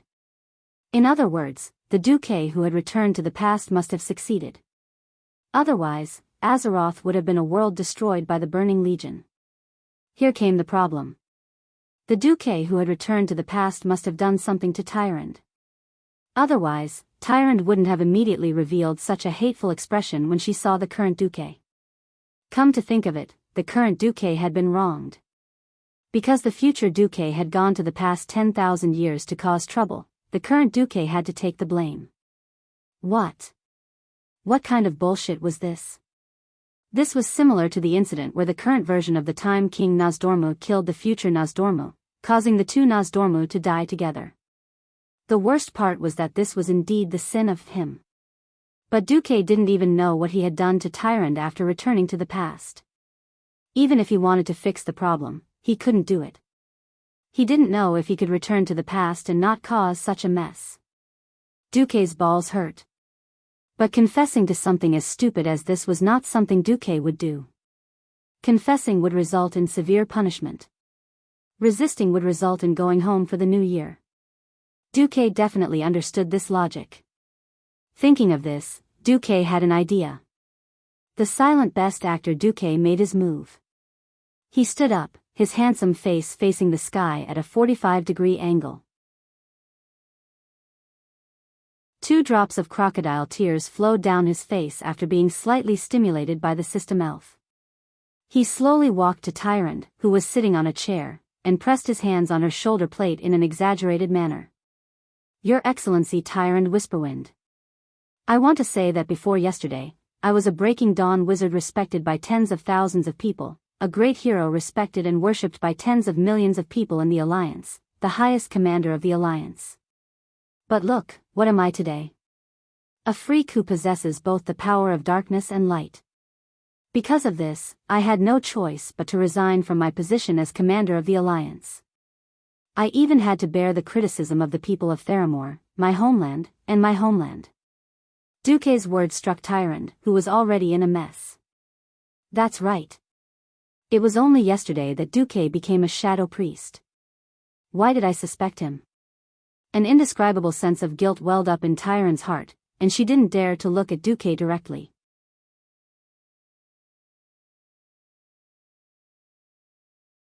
Chapter 978. The movie king continued his performance. When Archimonde climbed the world tree that the Night Elves, and even the entire world cherished, when all the other heroes were helpless against Archimonde, who had started to absorb the power of the world tree, you all turned your expectant gazes to me. When Duque said this, Tyrant shuddered. She lowered her head, not daring to look at Duque directly. That's right, at that time, there were those who looked at Duque with anticipation, or rather, forced him to make the final blow. Tyrant was one of them. I didn't let you down. I didn't let down the billions of lives in the world of Azeroth. Even though I knew that I would definitely suffer the backlash of Archimonde's death, I didn't hesitate. Even today, even though I've become a monster of light and evil in the eyes of others, I've never regretted it, because I sacrificed myself for the world. Such an open and honest speech. Such a righteous and awe-inspiring aura. In front of Duque, Tyrant was too ashamed to show her face. She felt that she was a despicable, evil woman. Even though they looked almost identical, Duque was a superhero who risked his soul to save the world. Moreover, the time and condition didn't match. How could she doubt him? What's wrong with me? Unlike Duque's crocodile tears, Tyrant's tears were really flowing. She covered her face and let her tears flow freely. She kept saying, I'm sorry. I'm sorry. I've misunderstood you. It's really my fault. I shouldn't have doubted a hero like you. Duque retracted his hands and turned around. With his hands behind his back, he showed Tyrant an incomparably tall and broad back. Since you've confirmed that it's a misunderstanding, that's good. In the past, I definitely didn't do any evil deeds that purposely hurt good people. But in the future, I might be corrupted by the power of darkness and do some terrible things. I hope that one day in the future, you can forgive me and give me a quick end on account of the fact that I once saved the world, and then leave a sufficiently fair and objective epitaph on my tombstone. That's enough. What was a hero? This was a hero. Even if he was trapped in an evil curse, his body was still broken, but his will was strong. That awe-inspiring righteousness was simply a role model for mortals in the world. Regardless of whether Duque believed it or not, the four women in the room all believed it. When Duque said this, Tyrant was not the only one crying. Even Servanas and Jaina were deeply moved. They could not control themselves and rushed into Duque's embrace, crying non-stop. Vanessa, on the other hand, was secretly wiping her tears in the corner of the room. Regardless of whether or not Duque would seek death in the future, with this foreshadowing, even if Duque were to be exposed in the future, he probably wouldn't have to die. Maybe I'll die once or twice or something. That was the end of the matter. The Alliance army, together with the Night Elves and less than 10,000 Orc elites, were chasing after the demon army in Fellwood Forest. 3 days later, only a few heroes came to Mount Hyjal, as well as Tyrant and less than 500 sentries from the Moon Goddess Temple. A few days ago, this was the final battlefield of the battle with the Burning Legion. As the center of that shocking explosion, the entire mountain peak was almost turned to dust. Because of the explosion, the mountain peak that was once like a basin had been lowered by at least 50 meters. The originally lush basin on the mountaintop was now a desolate ruin without any plants or water. But Duque knew that this scorched ruin would become a holy land in a few decades. The famous Nordrassil Inn would be built here. Letting out a soft sigh, Duke looked at the 15-meter-wide spiral-shaped spatial rift floating in mid-air and suddenly felt a little pain in his balls. Yet another unknown change. The shift of the world was completely out of control. Even the system elf could not estimate how much of the overlap was left. Now, the most knowledgeable mages in the world, or rather, the most imaginative mages in the field of mystery, were all here. Duque, Jaina, Ronan, Kale, Bats, and Krasis all walked around the portal. Will this be the second dark portal? Tyrant was very nervous. Although Nordrassil was destroyed, in the eyes of the Night Elves, it was still a holy land. It was not fun to have spatial rifts that kept running out of demons or evil creatures in the Holy Land. Kale, Bats was the first to give up. He used to be the elf prince, but he had spent most of his talent points on politics. His major was fire. Ronan was also sighing. He was an arcanist, but he was also more focused on fighting. His extra talent points were all spent on diplomacy. In the 10 years that Duque had been missing, he had been busy maintaining the relationship between the cursed land's Overwatch Castle and the Dalajan. Jaina, on the other hand, had made great progress in spatial magic under Egwin's guidance. She thought for a moment and said, "This used to be the Well of Eternity. The high concentration of mana here supports this portal. There is indeed a possibility of interplanetary teleportation." Krasis glanced at Duque and suddenly laughed. "Let me speak first. Otherwise, if Duque speaks, I will lose all face." Duque smiled and did not speak. To make this the second dark portal, there must be two conditions. First, there must be a large and stable spatial rift here. Second, there must be a stable source of mana. At this point, Krasis raised two fingers and said, "Neither of the two conditions are met, so it's incomplete. This place is too unstable." "How so?" Tyrant asked. Krasis smiled but did not speak. As if he wanted to test Duque, he raised his chin at Duque. In Duque's vision, green data flowed down like a waterfall. Very soon, Duque had an accurate answer. "If we don't do anything, nothing will happen here. But if a demigod mage or warlock interferes, this place will be dangerous." Duque suddenly spat. He thought that if he were still a Breaking Dawn mage, with his and the system elf's shocking control, he could use this incomparably rare and spatial mana to bring Aurelia and Sasha back. Thinking of this, he became extremely frustrated. He still had some hope. "Krasis, if we can get Maligos or Nozdormu to help, we might be able to use this power to bring your queen back to Azeroth."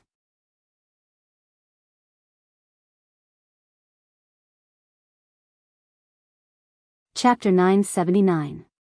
Hearing this, Krasis's eyes lit up. He could not contain the excitement in his heart. It had been 10 years. He had lost contact with the queen he loved for a full 10 years. It would be a lie to say that he did not blame Duque. If not for Duque deceiving his queen with a new toy, Alexstrasza would not have been blasted into the void with Karazhan. Now that he heard that there was hope for the queen, Krasis was so happy that his heart almost flew out of his chest. "Wait for me one day." It was no secret among the higher-ups of the Alliance that he was a dragon. However, when he transformed, he almost scared Tyrande and her sentinels. In front of everyone, Krasis stretched out his arm. At first, it looked like he was stretching out human skin, but it grew longer and longer. At the same time, his slender fingers turned into red claws covered in protrusions and cuticles. His back arched quickly, and a pair of red bat wings shot out from both sides of his shoulders at the same time.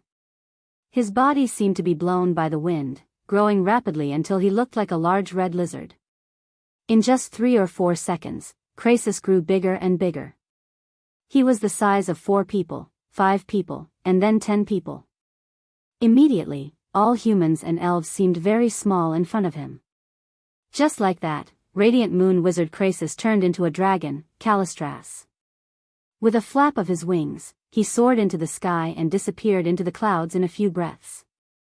Duque recovered from his raised state and looked away. Only then did he realize that the night elf sentinels had all knelt on the ground. Even Tyrande, the high priest of the moon goddess, was bowing. This was a sign of respect for the dragons. After all, it was the blessings of the 3 dragon aspects that gave the night elves eternal life and eternal youth, as well as 10,000 years of prosperity. Tyrande had naturally heard of Duke's relationship with the dragons in this period of time. What one hears may be false, but seeing is believing. Seeing Duque make an ancient dragon run errands for him with a single suggestion, one could imagine how important Duque's words were to the life-giver. Moreover, Mount Hyjal had just been destroyed, and the scorched land needed Alexstrasza's support even more. Tyrande could not help but look at Duke with a hint of respect in her eyes. Waiting was boring. Of course, Jaina and Ronan looked at this spatial crack with great interest. Kale, that's brought a large group of his followers to a resting tent. Duque was a little surprised to notice that Solarian, who was beside Kale, that's, was actually wearing a mage robe that did not match the blood elves and high elves. Although it looked like the mage robes of Stormwind City, the color and style were more similar to Vanessa's maid robes. What was even more eye-catching was the medal of the Marcus family pinned on Solarian's chest. Solarian walked up to Duque and knelt down on one knee. This time, she didn't speak in Elvish, but in standard human language. Respected hero Duke Marcus. According to the ancient oath that I, Solarian, made on the Salus Trail, as long as my lord Kale, that can restore his reputation in the Battle of Mount Hygel, I am willing to be your servant for the rest of my life. Now, the great astromancer Solarian has come as promised. Please take me in, Master Marcus. If Solarian had not mentioned it, Duque would have forgotten about it. Now that he thought about it, she was serious. Duque was a little confused. He said in a trembling voice, Kale, this. Am I stealing your follower? The marshal forced Kale, to smile gently and slowly shook his head. No. Duque, you don't understand the ancient customs of the High Elves.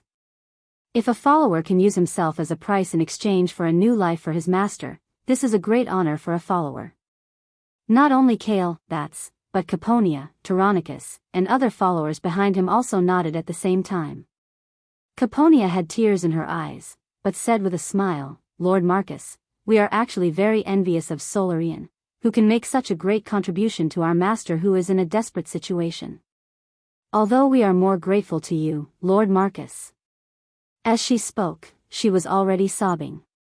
Kale, stepped forward, gently took Duque's right hand, and then put Duque's hand on Solarian's head. This feeling was very strange, and Duque almost withdrew his hand. Kale, explained, if Solarian's new master is you, whether it is me, my followers, or Solarian herself, we are all very willing. To be honest, if it weren't for the large number of followers following me, I would want to become your follower. So, please accept Solarian as your maid. This. Hearing Kale, say this, Duque still felt that it was very strange. As a transmigrator, although it was very cool to accept the second boss of the historical storm stronghold as a maid, he still felt that something was wrong. Isn't it a bit too corrupt? The somewhat honest Kale, did not see that Duque, the slut, was actually being unreasonable. He even foolishly persuaded Duque, just accept her. Aren't you a priest now? Isn't it very inconvenient to teleport? It would be great if he accepted her. Besides, if you refuse to accept her, Solarian will be regarded by her compatriots as an untrustworthy and extremely despicable exile. She is a lowly existence that is even worse than a slave. Caponia and the other loyal followers of the prince unexpectedly knelt down and pleaded in unison with Duque, Lord Marcus, please reconsider. If we can take Solarian in, it will be her glory, and the glory of all of us followers. Solarian had already burst into tears. Master Marcus, please have mercy. Accept me. Otherwise, I have nowhere to go. The best actor Duque let out a long sigh and pretended to accept his fate. Before Solarian did not come, Duque was really worried. Of course, he could command Ronan and Jaina to work. But Ronan had to take his place to control the Dalajan, and Jaina herself was a queen. After being used to teleportation, suddenly having to run was really unbearable. Duque gently stroked Solarian's head. All right, you will be my maid from now on. When the time is right, I will let you go out and take charge. Thank you, master. Solarian knelt down deeply, her forehead touching the ground. Then, in front of everyone, Kale, used a small pair of scissors that Caponia handed him to cut a small piece of the luxurious gold-trimmed sleeve. Caponia then handed this piece of cloth to Solarian, who raised her hands high. Solarian held this piece of cloth, and her tears flowed even harder. Your Highness Kale, Please forgive Solarian, I can no longer serve you. Kale, was moved and nodded heavily. Go. Duque is a good master. You must serve him wholeheartedly for the rest of your life.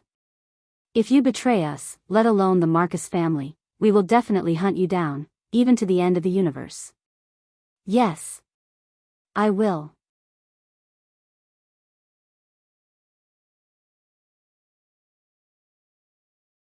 Chapter 980. Duke, who was once a university student, had a very extravagant and cliché dream. He wanted to return to ancient times and become an ignorant and incompetent hedonist with the strongest backing. He wanted to bring a group of epic-ranked combat power with him all day long. He wanted to go out on the streets and harm the girls of other families. Well, now that he couldn't be a villain, it felt good to be a hero. Behind him was Vanessa and Solarian, two extremely powerful girls. Even the kings of the Alliance couldn't find such a bodyguard team. Especially the Radiant Moon Pharaoh. They were all old men. How could they compare to the girls by Duque's side? Looking at Duke's expression as though he was a patient and needed to rest, Jaina rolled her eyes at Duke as he rested casually with two maids serving behind him. However, after the two of them finished researching the secrets of the magic circuit that night, even if they were just rolling their eyes, it still felt like they were flirting. They had thought that they would have to wait for a whole day. Unexpectedly, Krasis returned in half a day. I bring good news and bad news. Krasis, who had turned back into his human form, could not hide his exhaustion. Tyrant had wanted to hear the good news first, but she gritted her teeth and chose to listen to the bad news first, just like Duque. Krasis sighed. The Burning Legion seems to be angry because of Archimonde's death. They sent a rather large fleet to attack the defensive magic circle of the world of Azeroth. In the void, where mortals can't see, Malygos is fighting on the front lines. He's also slightly injured, and he refuses to help. Duque's eyes narrowed. He can't even use this magic to summon the Red Dragon Queen? An angry expression appeared on Krasis' face. Yes. He rejected me decisively and then chased me away. After a pause, he continued, I'm guessing that the matter with Syndagosa angered him. Alright, the Blue Dragon Queen's grave had been dug up. Malygos was very unhappy. Even if Syndagosa's soul had fallen and hated him, he was unhappy. He refused to help. It was hard to tell if he resented the Dragon Slumber Shrine for not taking care of his wife's remains, or if he resented Alexstrasza's return and the Dragon King suppressing him again. In any case, this path was blocked. Where's Isra? Although Isra was not part of Duque's plan, he still asked symbolically. The Emerald Dream is still in trouble. Duque pursed his lips. This was already two pieces of bad news. Then the good news comes from Nozdormu? Tyrant asked. Yes. Nozdormu is willing to help, but his condition is for you to help him, Duque. As if he had stepped on an invisible tail, Duque jumped up. Azeroth above, he wants me to work extra hours to save his sister? Krasis puffed out his chest and sucked in his stomach. His Majesty Nozdormu's words, everyone held their breaths and prepared to listen. Of course I'm willing to save Alexstrasza. If you don't want to do this, Duque, then I'll only save Alexstrasza. This time, Duque wasn't just being stepped on, he was being set on fire. He and Queen Sylvie, who had rushed over after hearing that there was a chance to save her sisters, cursed in unison. Nozdormu, you bastard, only save the Red Dragon Queen? What a joke. Wouldn't that mean that Aurelia and Sasha would all die? After all, after being blown into the void, apart from relying on Karazhan's own defense, the Red Dragon Queen was the key to protecting Karazhan. It wasn't just to destroy the enemies, but also the void. There was no light or heat, water or air in the void. Without her, the life-giver, Karazhan might not completely collapse, but it would not be able to grow plants and animals. Without plants and animals, there would be no food. The people inside were destined to starve to death. No, they didn't even have to wait until they starved to death.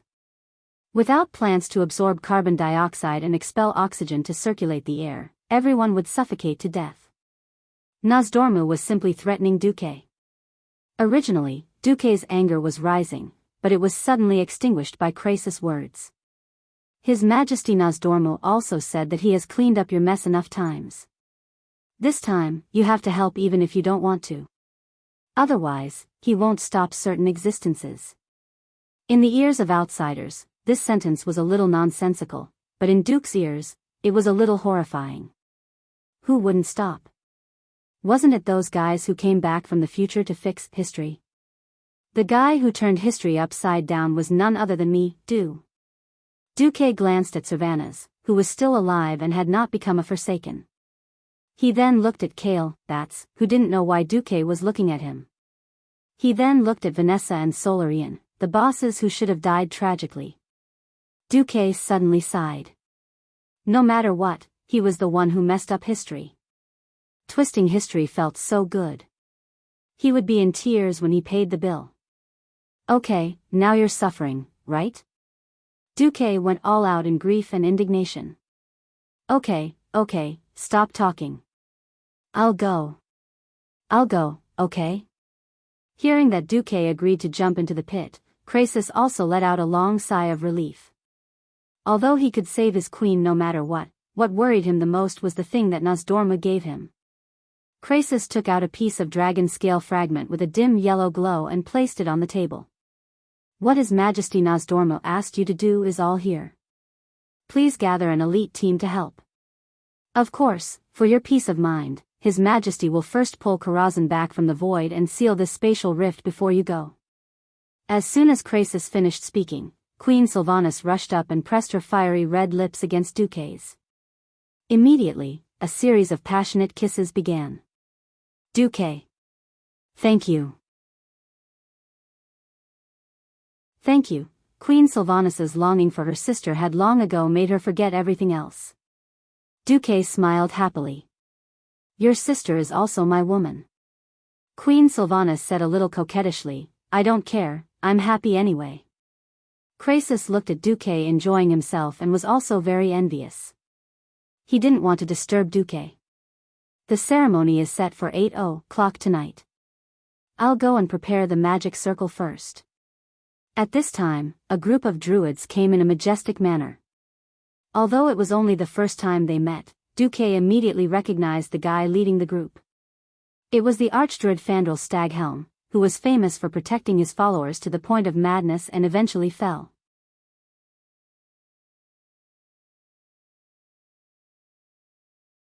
Chapter 981. Fandral recognized the owner of the dragon's scale almost immediately and ran over. Is His Majesty Nosdormu in need of help? The night elves are happy to help. As soon as Fandral opened his mouth, Tyron's expression became a little unnatural. The night elves worshipped the laws of nature and hated the abuse of arcane spells and the destruction of nature. This was a tradition since ancient times. Among the night elves, other than the moon goddess Elun and the nature demigod Cenarius, the night elves also worshipped the three dragon aspects that had blessed the world tree. However, Fandral had gone a little overboard. He was basically saying that the night elves were willing to use all their power to lick Nosdormu's boots. Moreover, it had only been 2 days since the explosion of Mount Hyjal, and Fandral had already started advocating among the night elves to plant another world tree so that the three dragon aspects could once again bless them with magic. Now that Fandral was trying to curry favor with Nosdormu, Tyrande was infuriated by this seemingly generous but actually unprincipled way of doing things.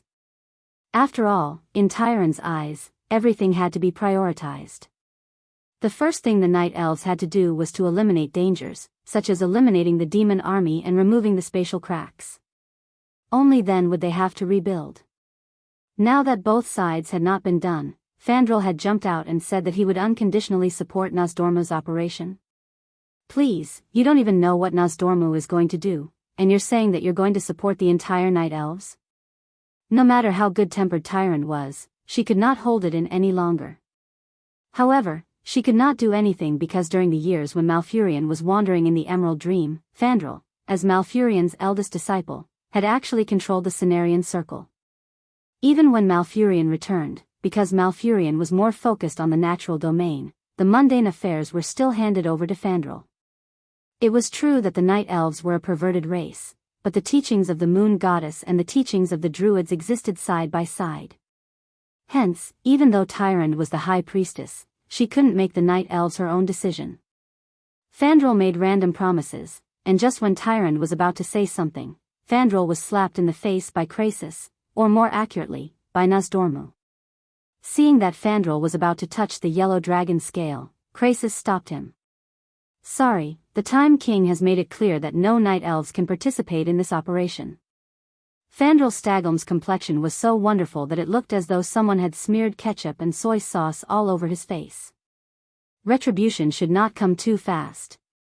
Just as they expressed their desire to curry favor, the other side was slapped in the face by the Dragon Clan. This was not an admonition, but a warning. Not only did Krasis stop them, but he also released his dragon's might without concealment. This was the dragon might of an ancient dragon. The weaker elven huntresses and archers who were standing guard nearby were all suffocated by the pressure. Fandral could not and did not dare to lose his temper. After all, Krasis did not represent his own dragon, but the will of the entire Wyrmrest shrine. He could only pinch his nose and accept it. Since this is the will of His Majesty Nozdormu, then please do as you wish.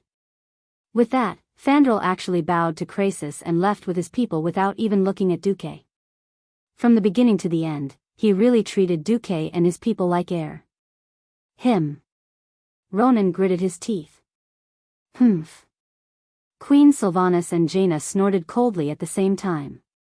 Even the most good-tempered Kale, that could not help but twitch his mouth for a while. He only stopped when he saw that Duque did not say anything. Tyrant had no choice but to apologize to Fandral. I'm sorry, Mr. Marcus. Fandral is the most radical nature supremacist. He hates anyone and anything that destroys nature. Also, he hates arcanists. Tyrant apologized to Fandral. Duque waved his hand. It's fine. I know. Compared to the return of Her Majesty Alexstrasza and my lover and companion, these are all trivial matters. Tyrant bowed again and apologized. At this time, Duque finally reached out to touch the yellow dragon scale. Almost at the moment he touched the dragon scale, Duque heard an incomparably tragic howl in his spiritual sea. That was the Dragon King's howl of pain. Duque's facial muscles twitched, even though he had already asked the system elf to create 9 mental barriers in his spiritual sea in advance. The information that rushed in like a flood still broke through his 7 defenses in one breath. If it was someone with weak mental strength, they would not be able to resist in time and would become mentally disabled. Terrifying images appeared in Duque's mind. It was as if Nozdormu, the king of time, with a body as large as a mountain, had appeared in front of him. Nozdormu's body was different from the previous time when he besieged Nethario, the wing of death. Although as a special giant dragon formed from sand, his body was never the kind that was blinding. The feeling of the dragon's scales that seemed to have been eroded by the wind for thousands of years and could rot and fall off at any time still shocked Duque greatly. The life force of the dragon of time was time. As the king of time, he could not resist the erosion of time. How bad was Nozdormu's current state? Duque saw sand on the dragon's face, and the dragon's skin peeled off like broken plaster. Looking at the very human-like expression of despair on Nozdormu's face, Duque was extremely shocked. The illusory images in the spiritual world did not affect his vision in reality. Duque also saw the worry on Krasis' face. It was obvious that it was Duque's turn to see the illusions that Krasis had seen and experienced. Nozdormu did not speak. His figure disappeared, and instead, an incomparably large continent appeared. It was a vast continent in the atmosphere that one could not see the end of. There were incomparably steep mountains and plains full of forests. As his field of vision gradually rose until it reached the universe, he could see the entire continent. Only then did Duke realize that this was the continent of Kalimdor. It was not the current Kalimdor, but the ancient Kalimdor continent before the War of the Ancients.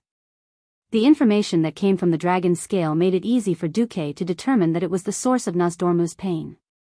Even though he was mentally prepared, Duque still cursed in his heart. The War of the Ancients? F***ck me. Ever since the dark portal opened for the first time, Azeroth kept causing trouble, but please, Goddess of Fate, don't make me fight the Burning Legion twice in a row. Just thinking about it made me speechless.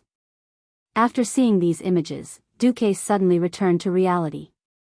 Although he had only been immersed in the spiritual world for a few seconds, Duque felt a little exhausted. Not only was his back drenched in sweat as if he had fallen into a pool of water, but his body was also unconsciously gasping for air.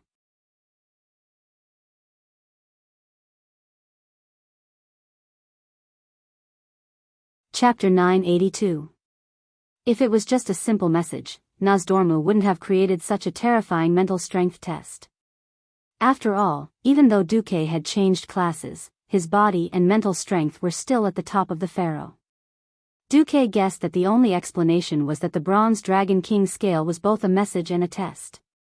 It was a test to see if the target had the minimum requirements to pass through time and space. Krasus couldn't hide the surprise on his face when he saw that Duke only sweated and took a deep breath to pass the test. What? Duque accepted Jaina's golden handkerchief as she wiped his sweat and smiled at Krasus. What terrifying willpower. I suddenly understand why you were able to forcefully convert the dark power that even demigods might not be able to withstand after taking Archimonde's fatal blow. As expected, Duque, you're the hero of the Alliance. There's a reason behind it. Krasus didn't have the slightest bit of flattery on his face.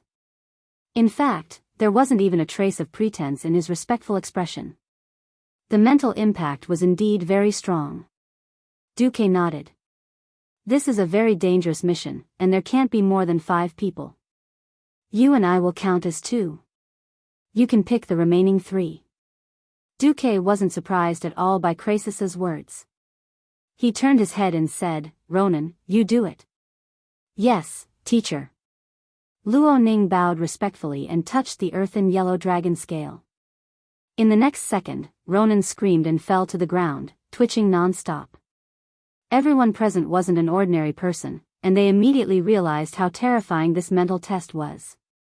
Ronan curled up into a ball on the ground, trembling non-stop as he let out indistinct groans. No. Kalimdor. Demon. Ancient god, he didn't say much, but every word made everyone tremble in fear. After half a minute, Ronan finally regained consciousness. His stomach cramped and he vomited on the spot. The sour and rancid smell of vomit assaulted her senses. Solarian, who was wearing a maid uniform, reacted quickly. With a wave of her hand, a well-timed frost spell froze the vomit, and immediately followed it up with an extremely precise icicle spell, blowing the vomit out of the tent. Ronan struggled to get up. He staggered and almost fell. Fortunately, Vanessa rushed forward to support him.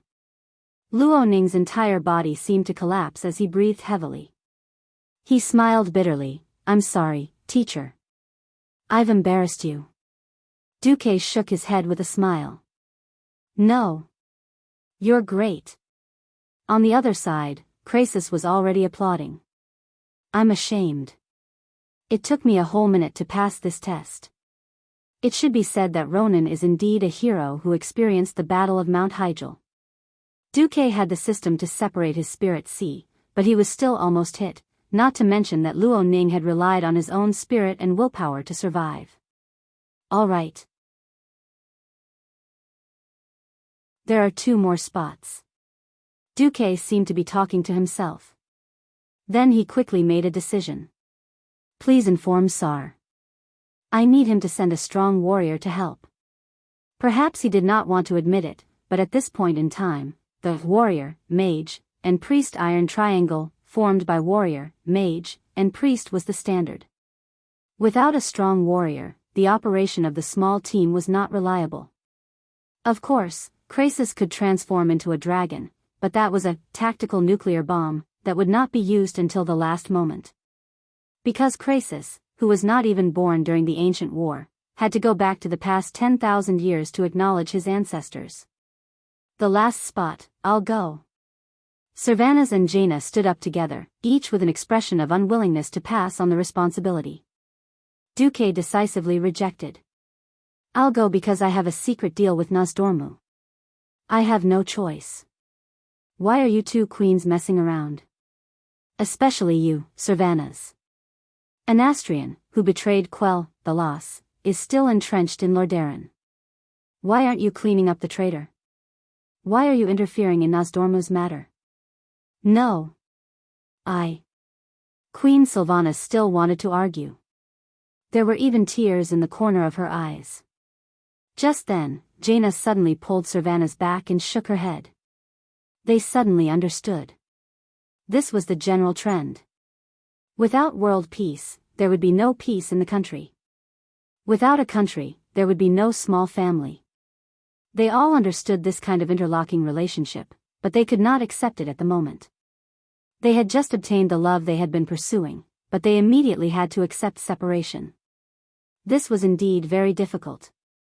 Unfortunately, they had no choice.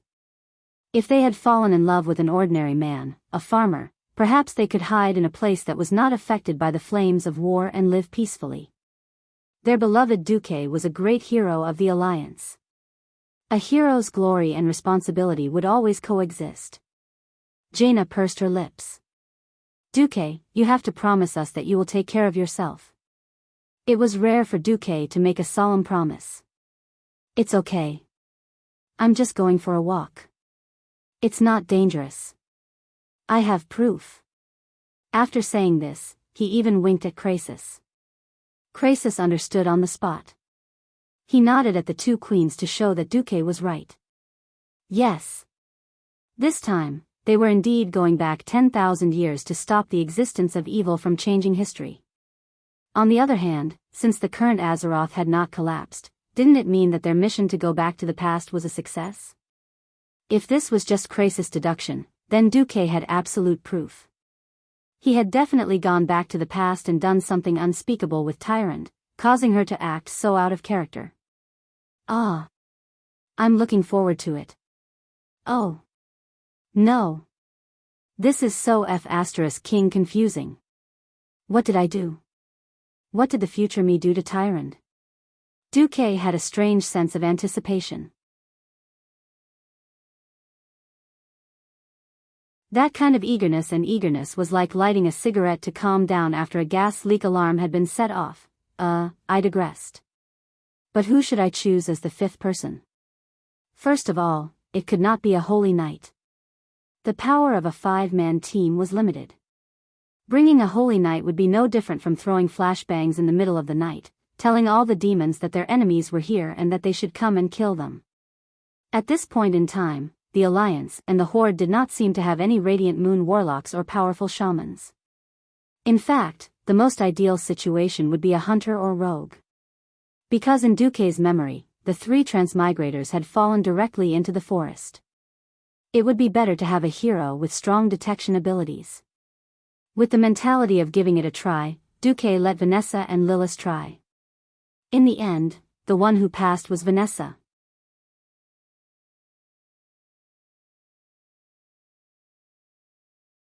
Chapter 983. After 50 seconds, Vanessa woke up. Duque was a little surprised, but also a little relieved. Sure enough, gold would shine. It seemed that Vanessa had inherited the tenacity of the original Vanessa in history. The little girl who had watched her father rise up because of injustice and eventually die, suffering the coldness of human nature, stood in front of the players more than a decade later, at this moment, looking at Lilith, who had fainted, and then at Vanessa, who was stubbornly struggling to get up on the ground. Duque suddenly felt that the Vanessa in history seemed to overlap with his former little maid. Master. Did I pass? Her legs were shaking, and her face was pale. Bean-sized cold sweat gathered into small streams on her cheeks, neck, shoulders, collarbones, and other parts of her body. The sweat easily soaked the maid uniform on the outside, but it also revealed the tight-fitting leather armor under the maid uniform. Apart from Tyrande, who had seen Vanessa's strength, many people looked at Vanessa in shock. They didn't expect that even Duque's maid had broken through to the realm of heroes, and was an outstanding rogue. Gently touching Vanessa's head, Duque smiled gently. Well done. Although there are greater tests to come, at least you passed this time. Okay, go and rest. There was no first place in literature, and no second place in martial arts. This sentence was applicable in any world. After seeing Vanessa pass and Lilith fail, it seemed to have stimulated many people. Carponia was a little unconvinced, and she tactfully suggested to Kale that she wanted to try. Kaiser could only smile bitterly and convey this wish to Duque. Duque waved his hand. Go and try. Even if you don't participate in this mission, this kind of mental trial is a rare experience. In the end, the 4 heavenly kings around Kale, that's were all wiped out, dead dogs, and fainted. This made Kaiser feel a little embarrassed.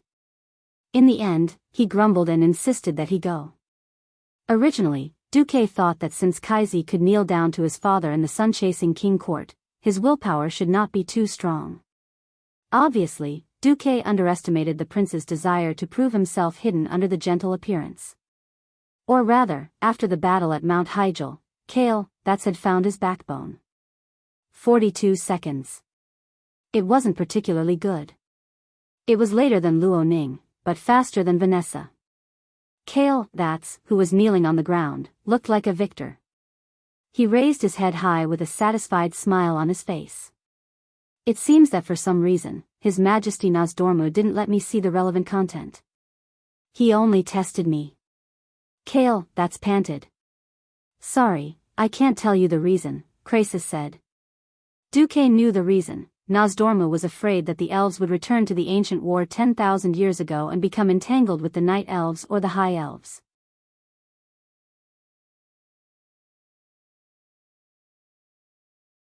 For example, if they killed Queen Azhara in advance to preserve the elves' ruling position, it would cause a huge deviation in history. Whoosh whoosh. Nozdormu, you underestimate me too much.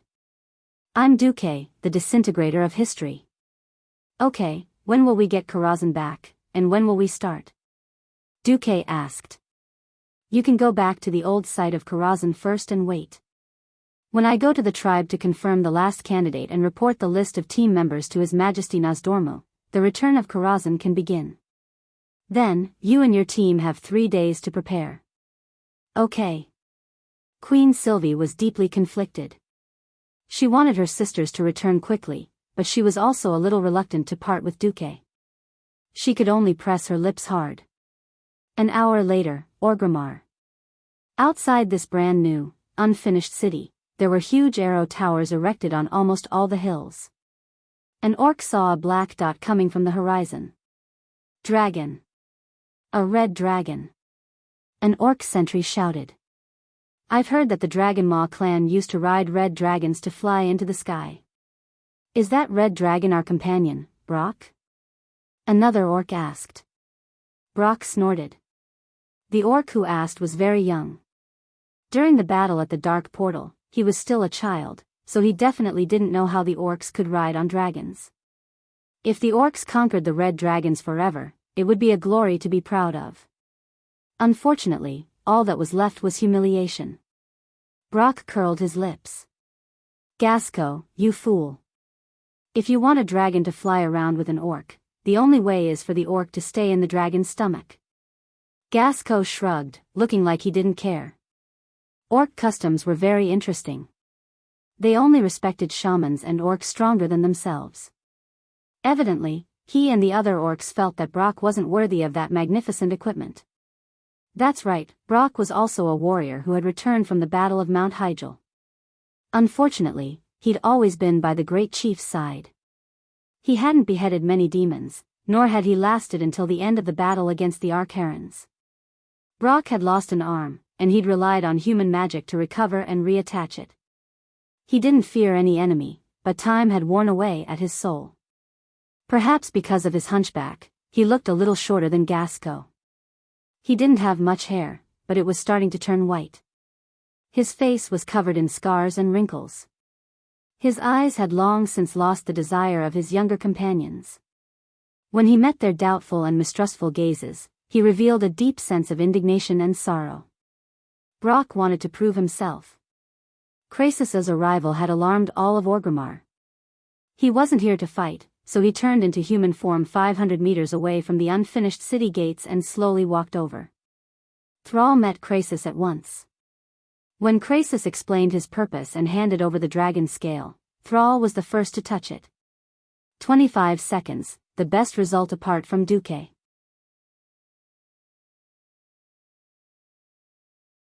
Thrall, who looked like he'd been fished out of water, muttered to himself and rubbed his chin. I think I know who to find, an outstanding warrior. He turned around. Brock. Call Brock here. Just like that, Brock was summoned. He passed the test in 33 seconds and accepted the mission. Thrall respected Brock very much. Even though many young orcs had looked down on him in the last battle, Thrall would never forget that Brock had been by his side ever since the battle for freedom in Golden Hold. Whether it was against fully armed humans, zombies, or the bloody battle with the centaurs after arriving in Duroder.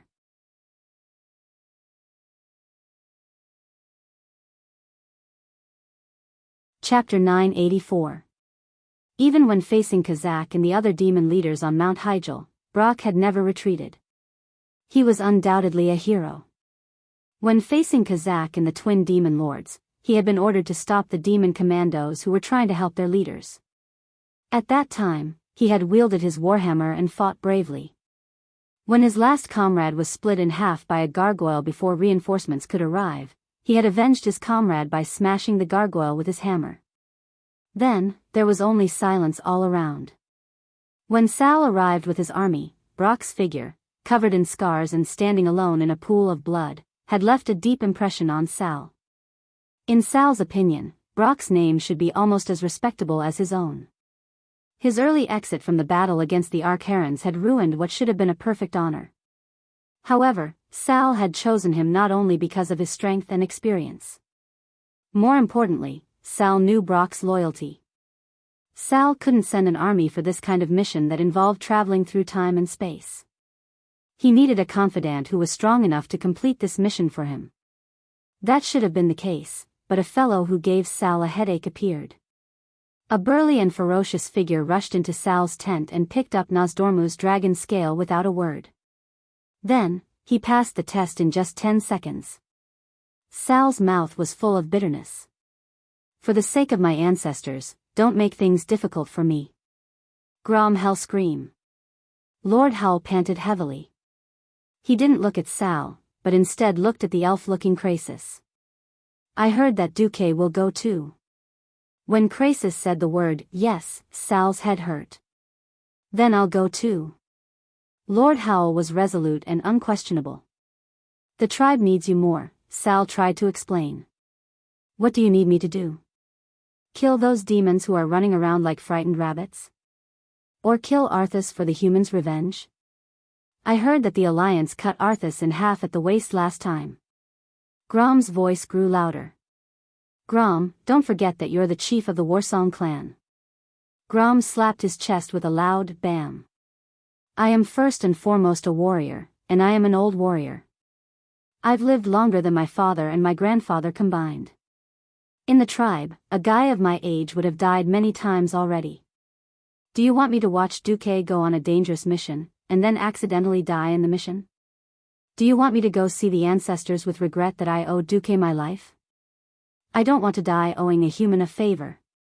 Even if he is a hero worthy of respect. Grom's words made so much sense that Sal was speechless. From Draenor to Azeroth, because of the war and the harsh environment, the infant mortality rate had always been high.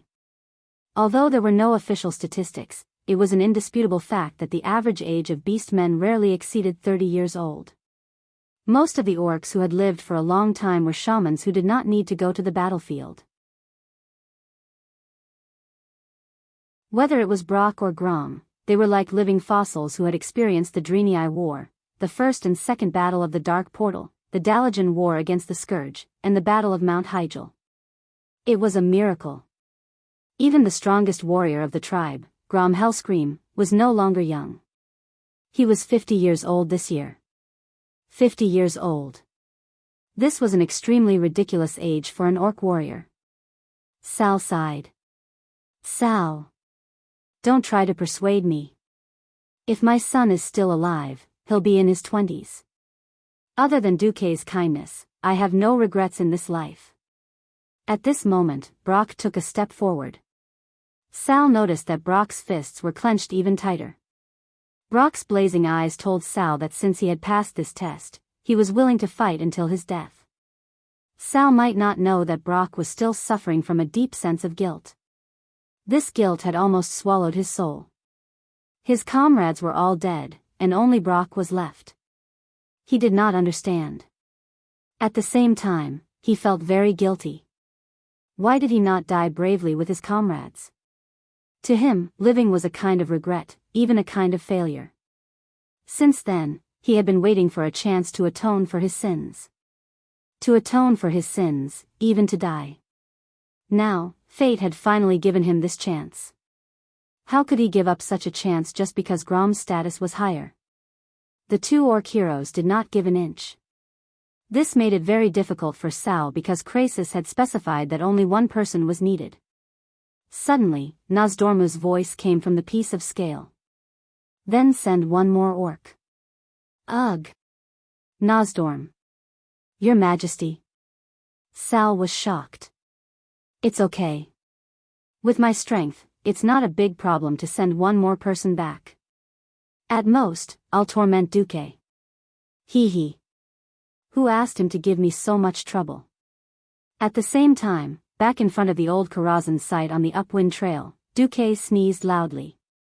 Haju Dash, did you catch a cold? The two queens turned around at the same time and looked at Duque strangely. No, I seem to feel a wave of malice from a certain dragon. Please don't mind it. It was desolate. After the explosion of Karazhan 15 years ago, this place had become a barren scorched land. After the second battle at the Dark Portal, Duque had been busy opening up various black technology talents and had no time to care about the natural environment here. Now that he had made contact with the Night Elves, Duque wondered if he could kidnap a druid or trick Alexstrasza into helping him after Karazhan returned and turned this place into green mountains and clear waters. After all, if Karazhan became his lair again, the surroundings would be too ugly. At least the three Windrunner sisters would not like to come here. At this time, it seemed that the orcs had reached an agreement. Suddenly, a large piece of scorched land in front of Duque began to change color. In the blink of an eye, it turned into yellow quicksand. After a gust of wind blew the sand, a very small sand dragon appeared. It was a small-sized Nozdorm. Give me the spatial coordinates. A telepathic thought went straight into Duque's mind, and Duque gave it without hesitation. Then, a desert storm appeared out of nowhere and covered half of the valley. Even Queen Sheer, who did not know magic, felt that the space was shaking violently. It was as if a small hole had opened in the tightly sealed sky. In the sandstorm, as the sand blew, a clearer silhouette appeared. The huge tower, the covered bridge, the spire, that's right. It was Karazhan. When the huge mage tower returned to its original color in the vision of Duque and the others, the tall iron gate of the main gate was suddenly pulled shut, and a silver-haired figure shot out like an arrow. The next moment, Duque was hugged by a slim female figure.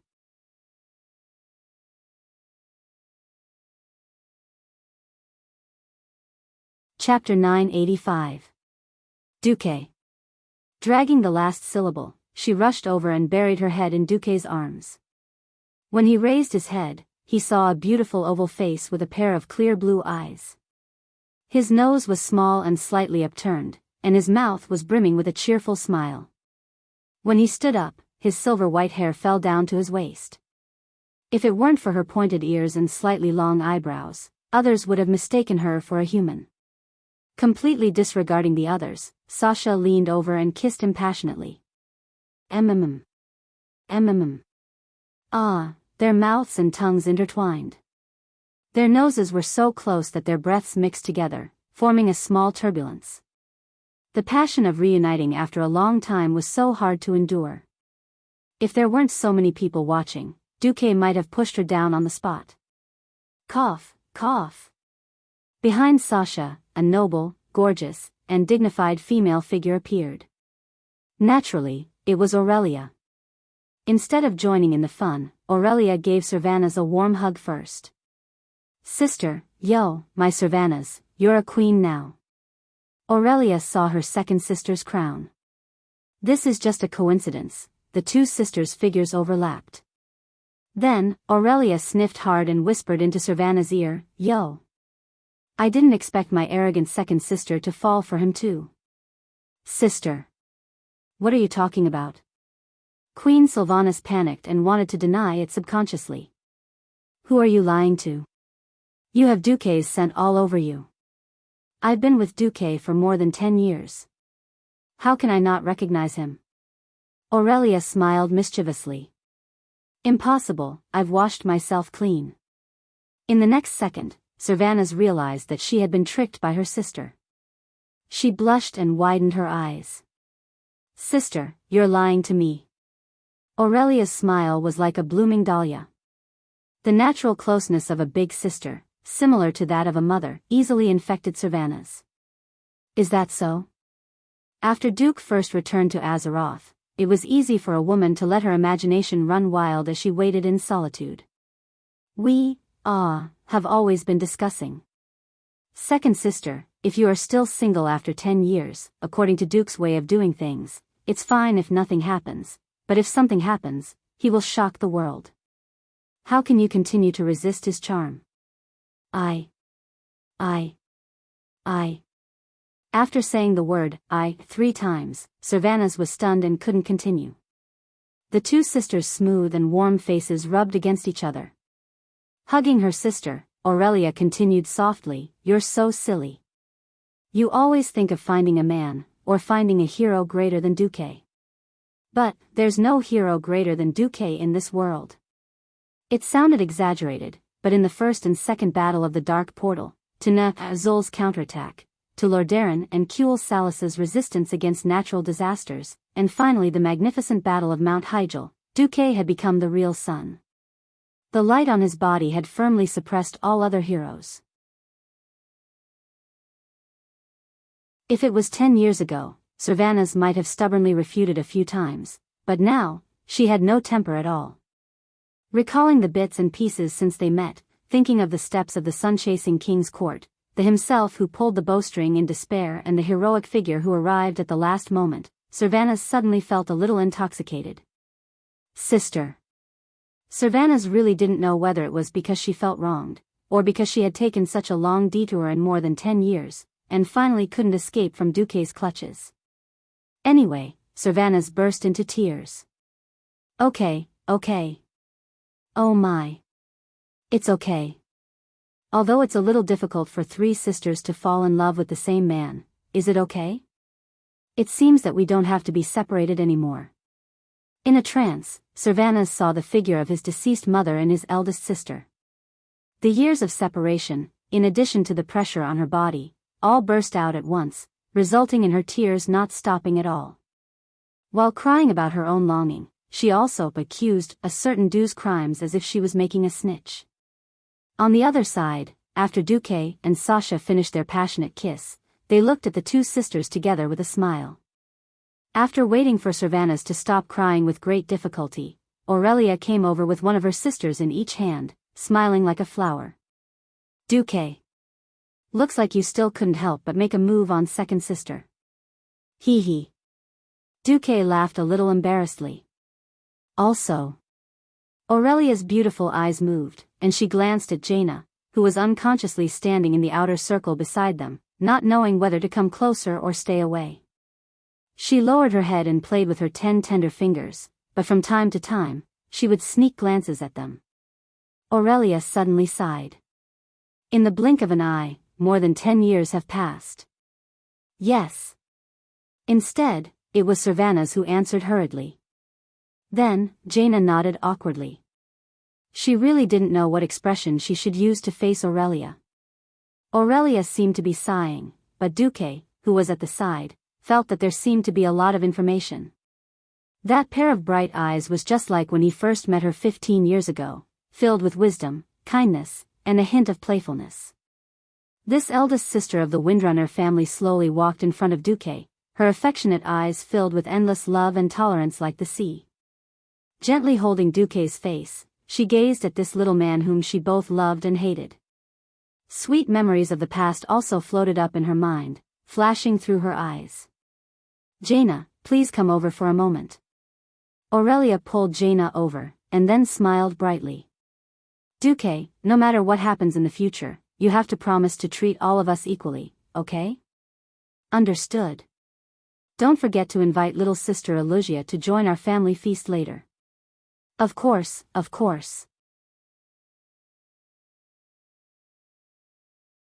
From the eldest sister to the third sister, and then to Jaina, who automatically lined up last, Duque did not miss a single one. Looking at the blushing faces of the girls, Duque knew that he had passed the test. Then, Duque saw Tyrion Fordring and Gavin Rad-Doom, who were in a very good state of mind. After Ronan quickly explained the current situation to them, the two paladins seemed to be very active. I'm finally back. Since evil still exists in Lordaeron, it's time for me to leave as soon as possible. Tyrion saluted to Duque. Duque knew that this paladin, who was often called the Queen Mother by the players, had the most noble soul. Last time, he was accidentally sent into the void with Linley, and stayed there for 10 years. This had already caused him great grievance. Now that his homeland was being ravaged by natural disasters, how could he sit still? You're tuning into the Biyao's Wuxia Chronicles YouTube channel. Don't forget to subscribe and join us on this journey to catch the most captivating stories.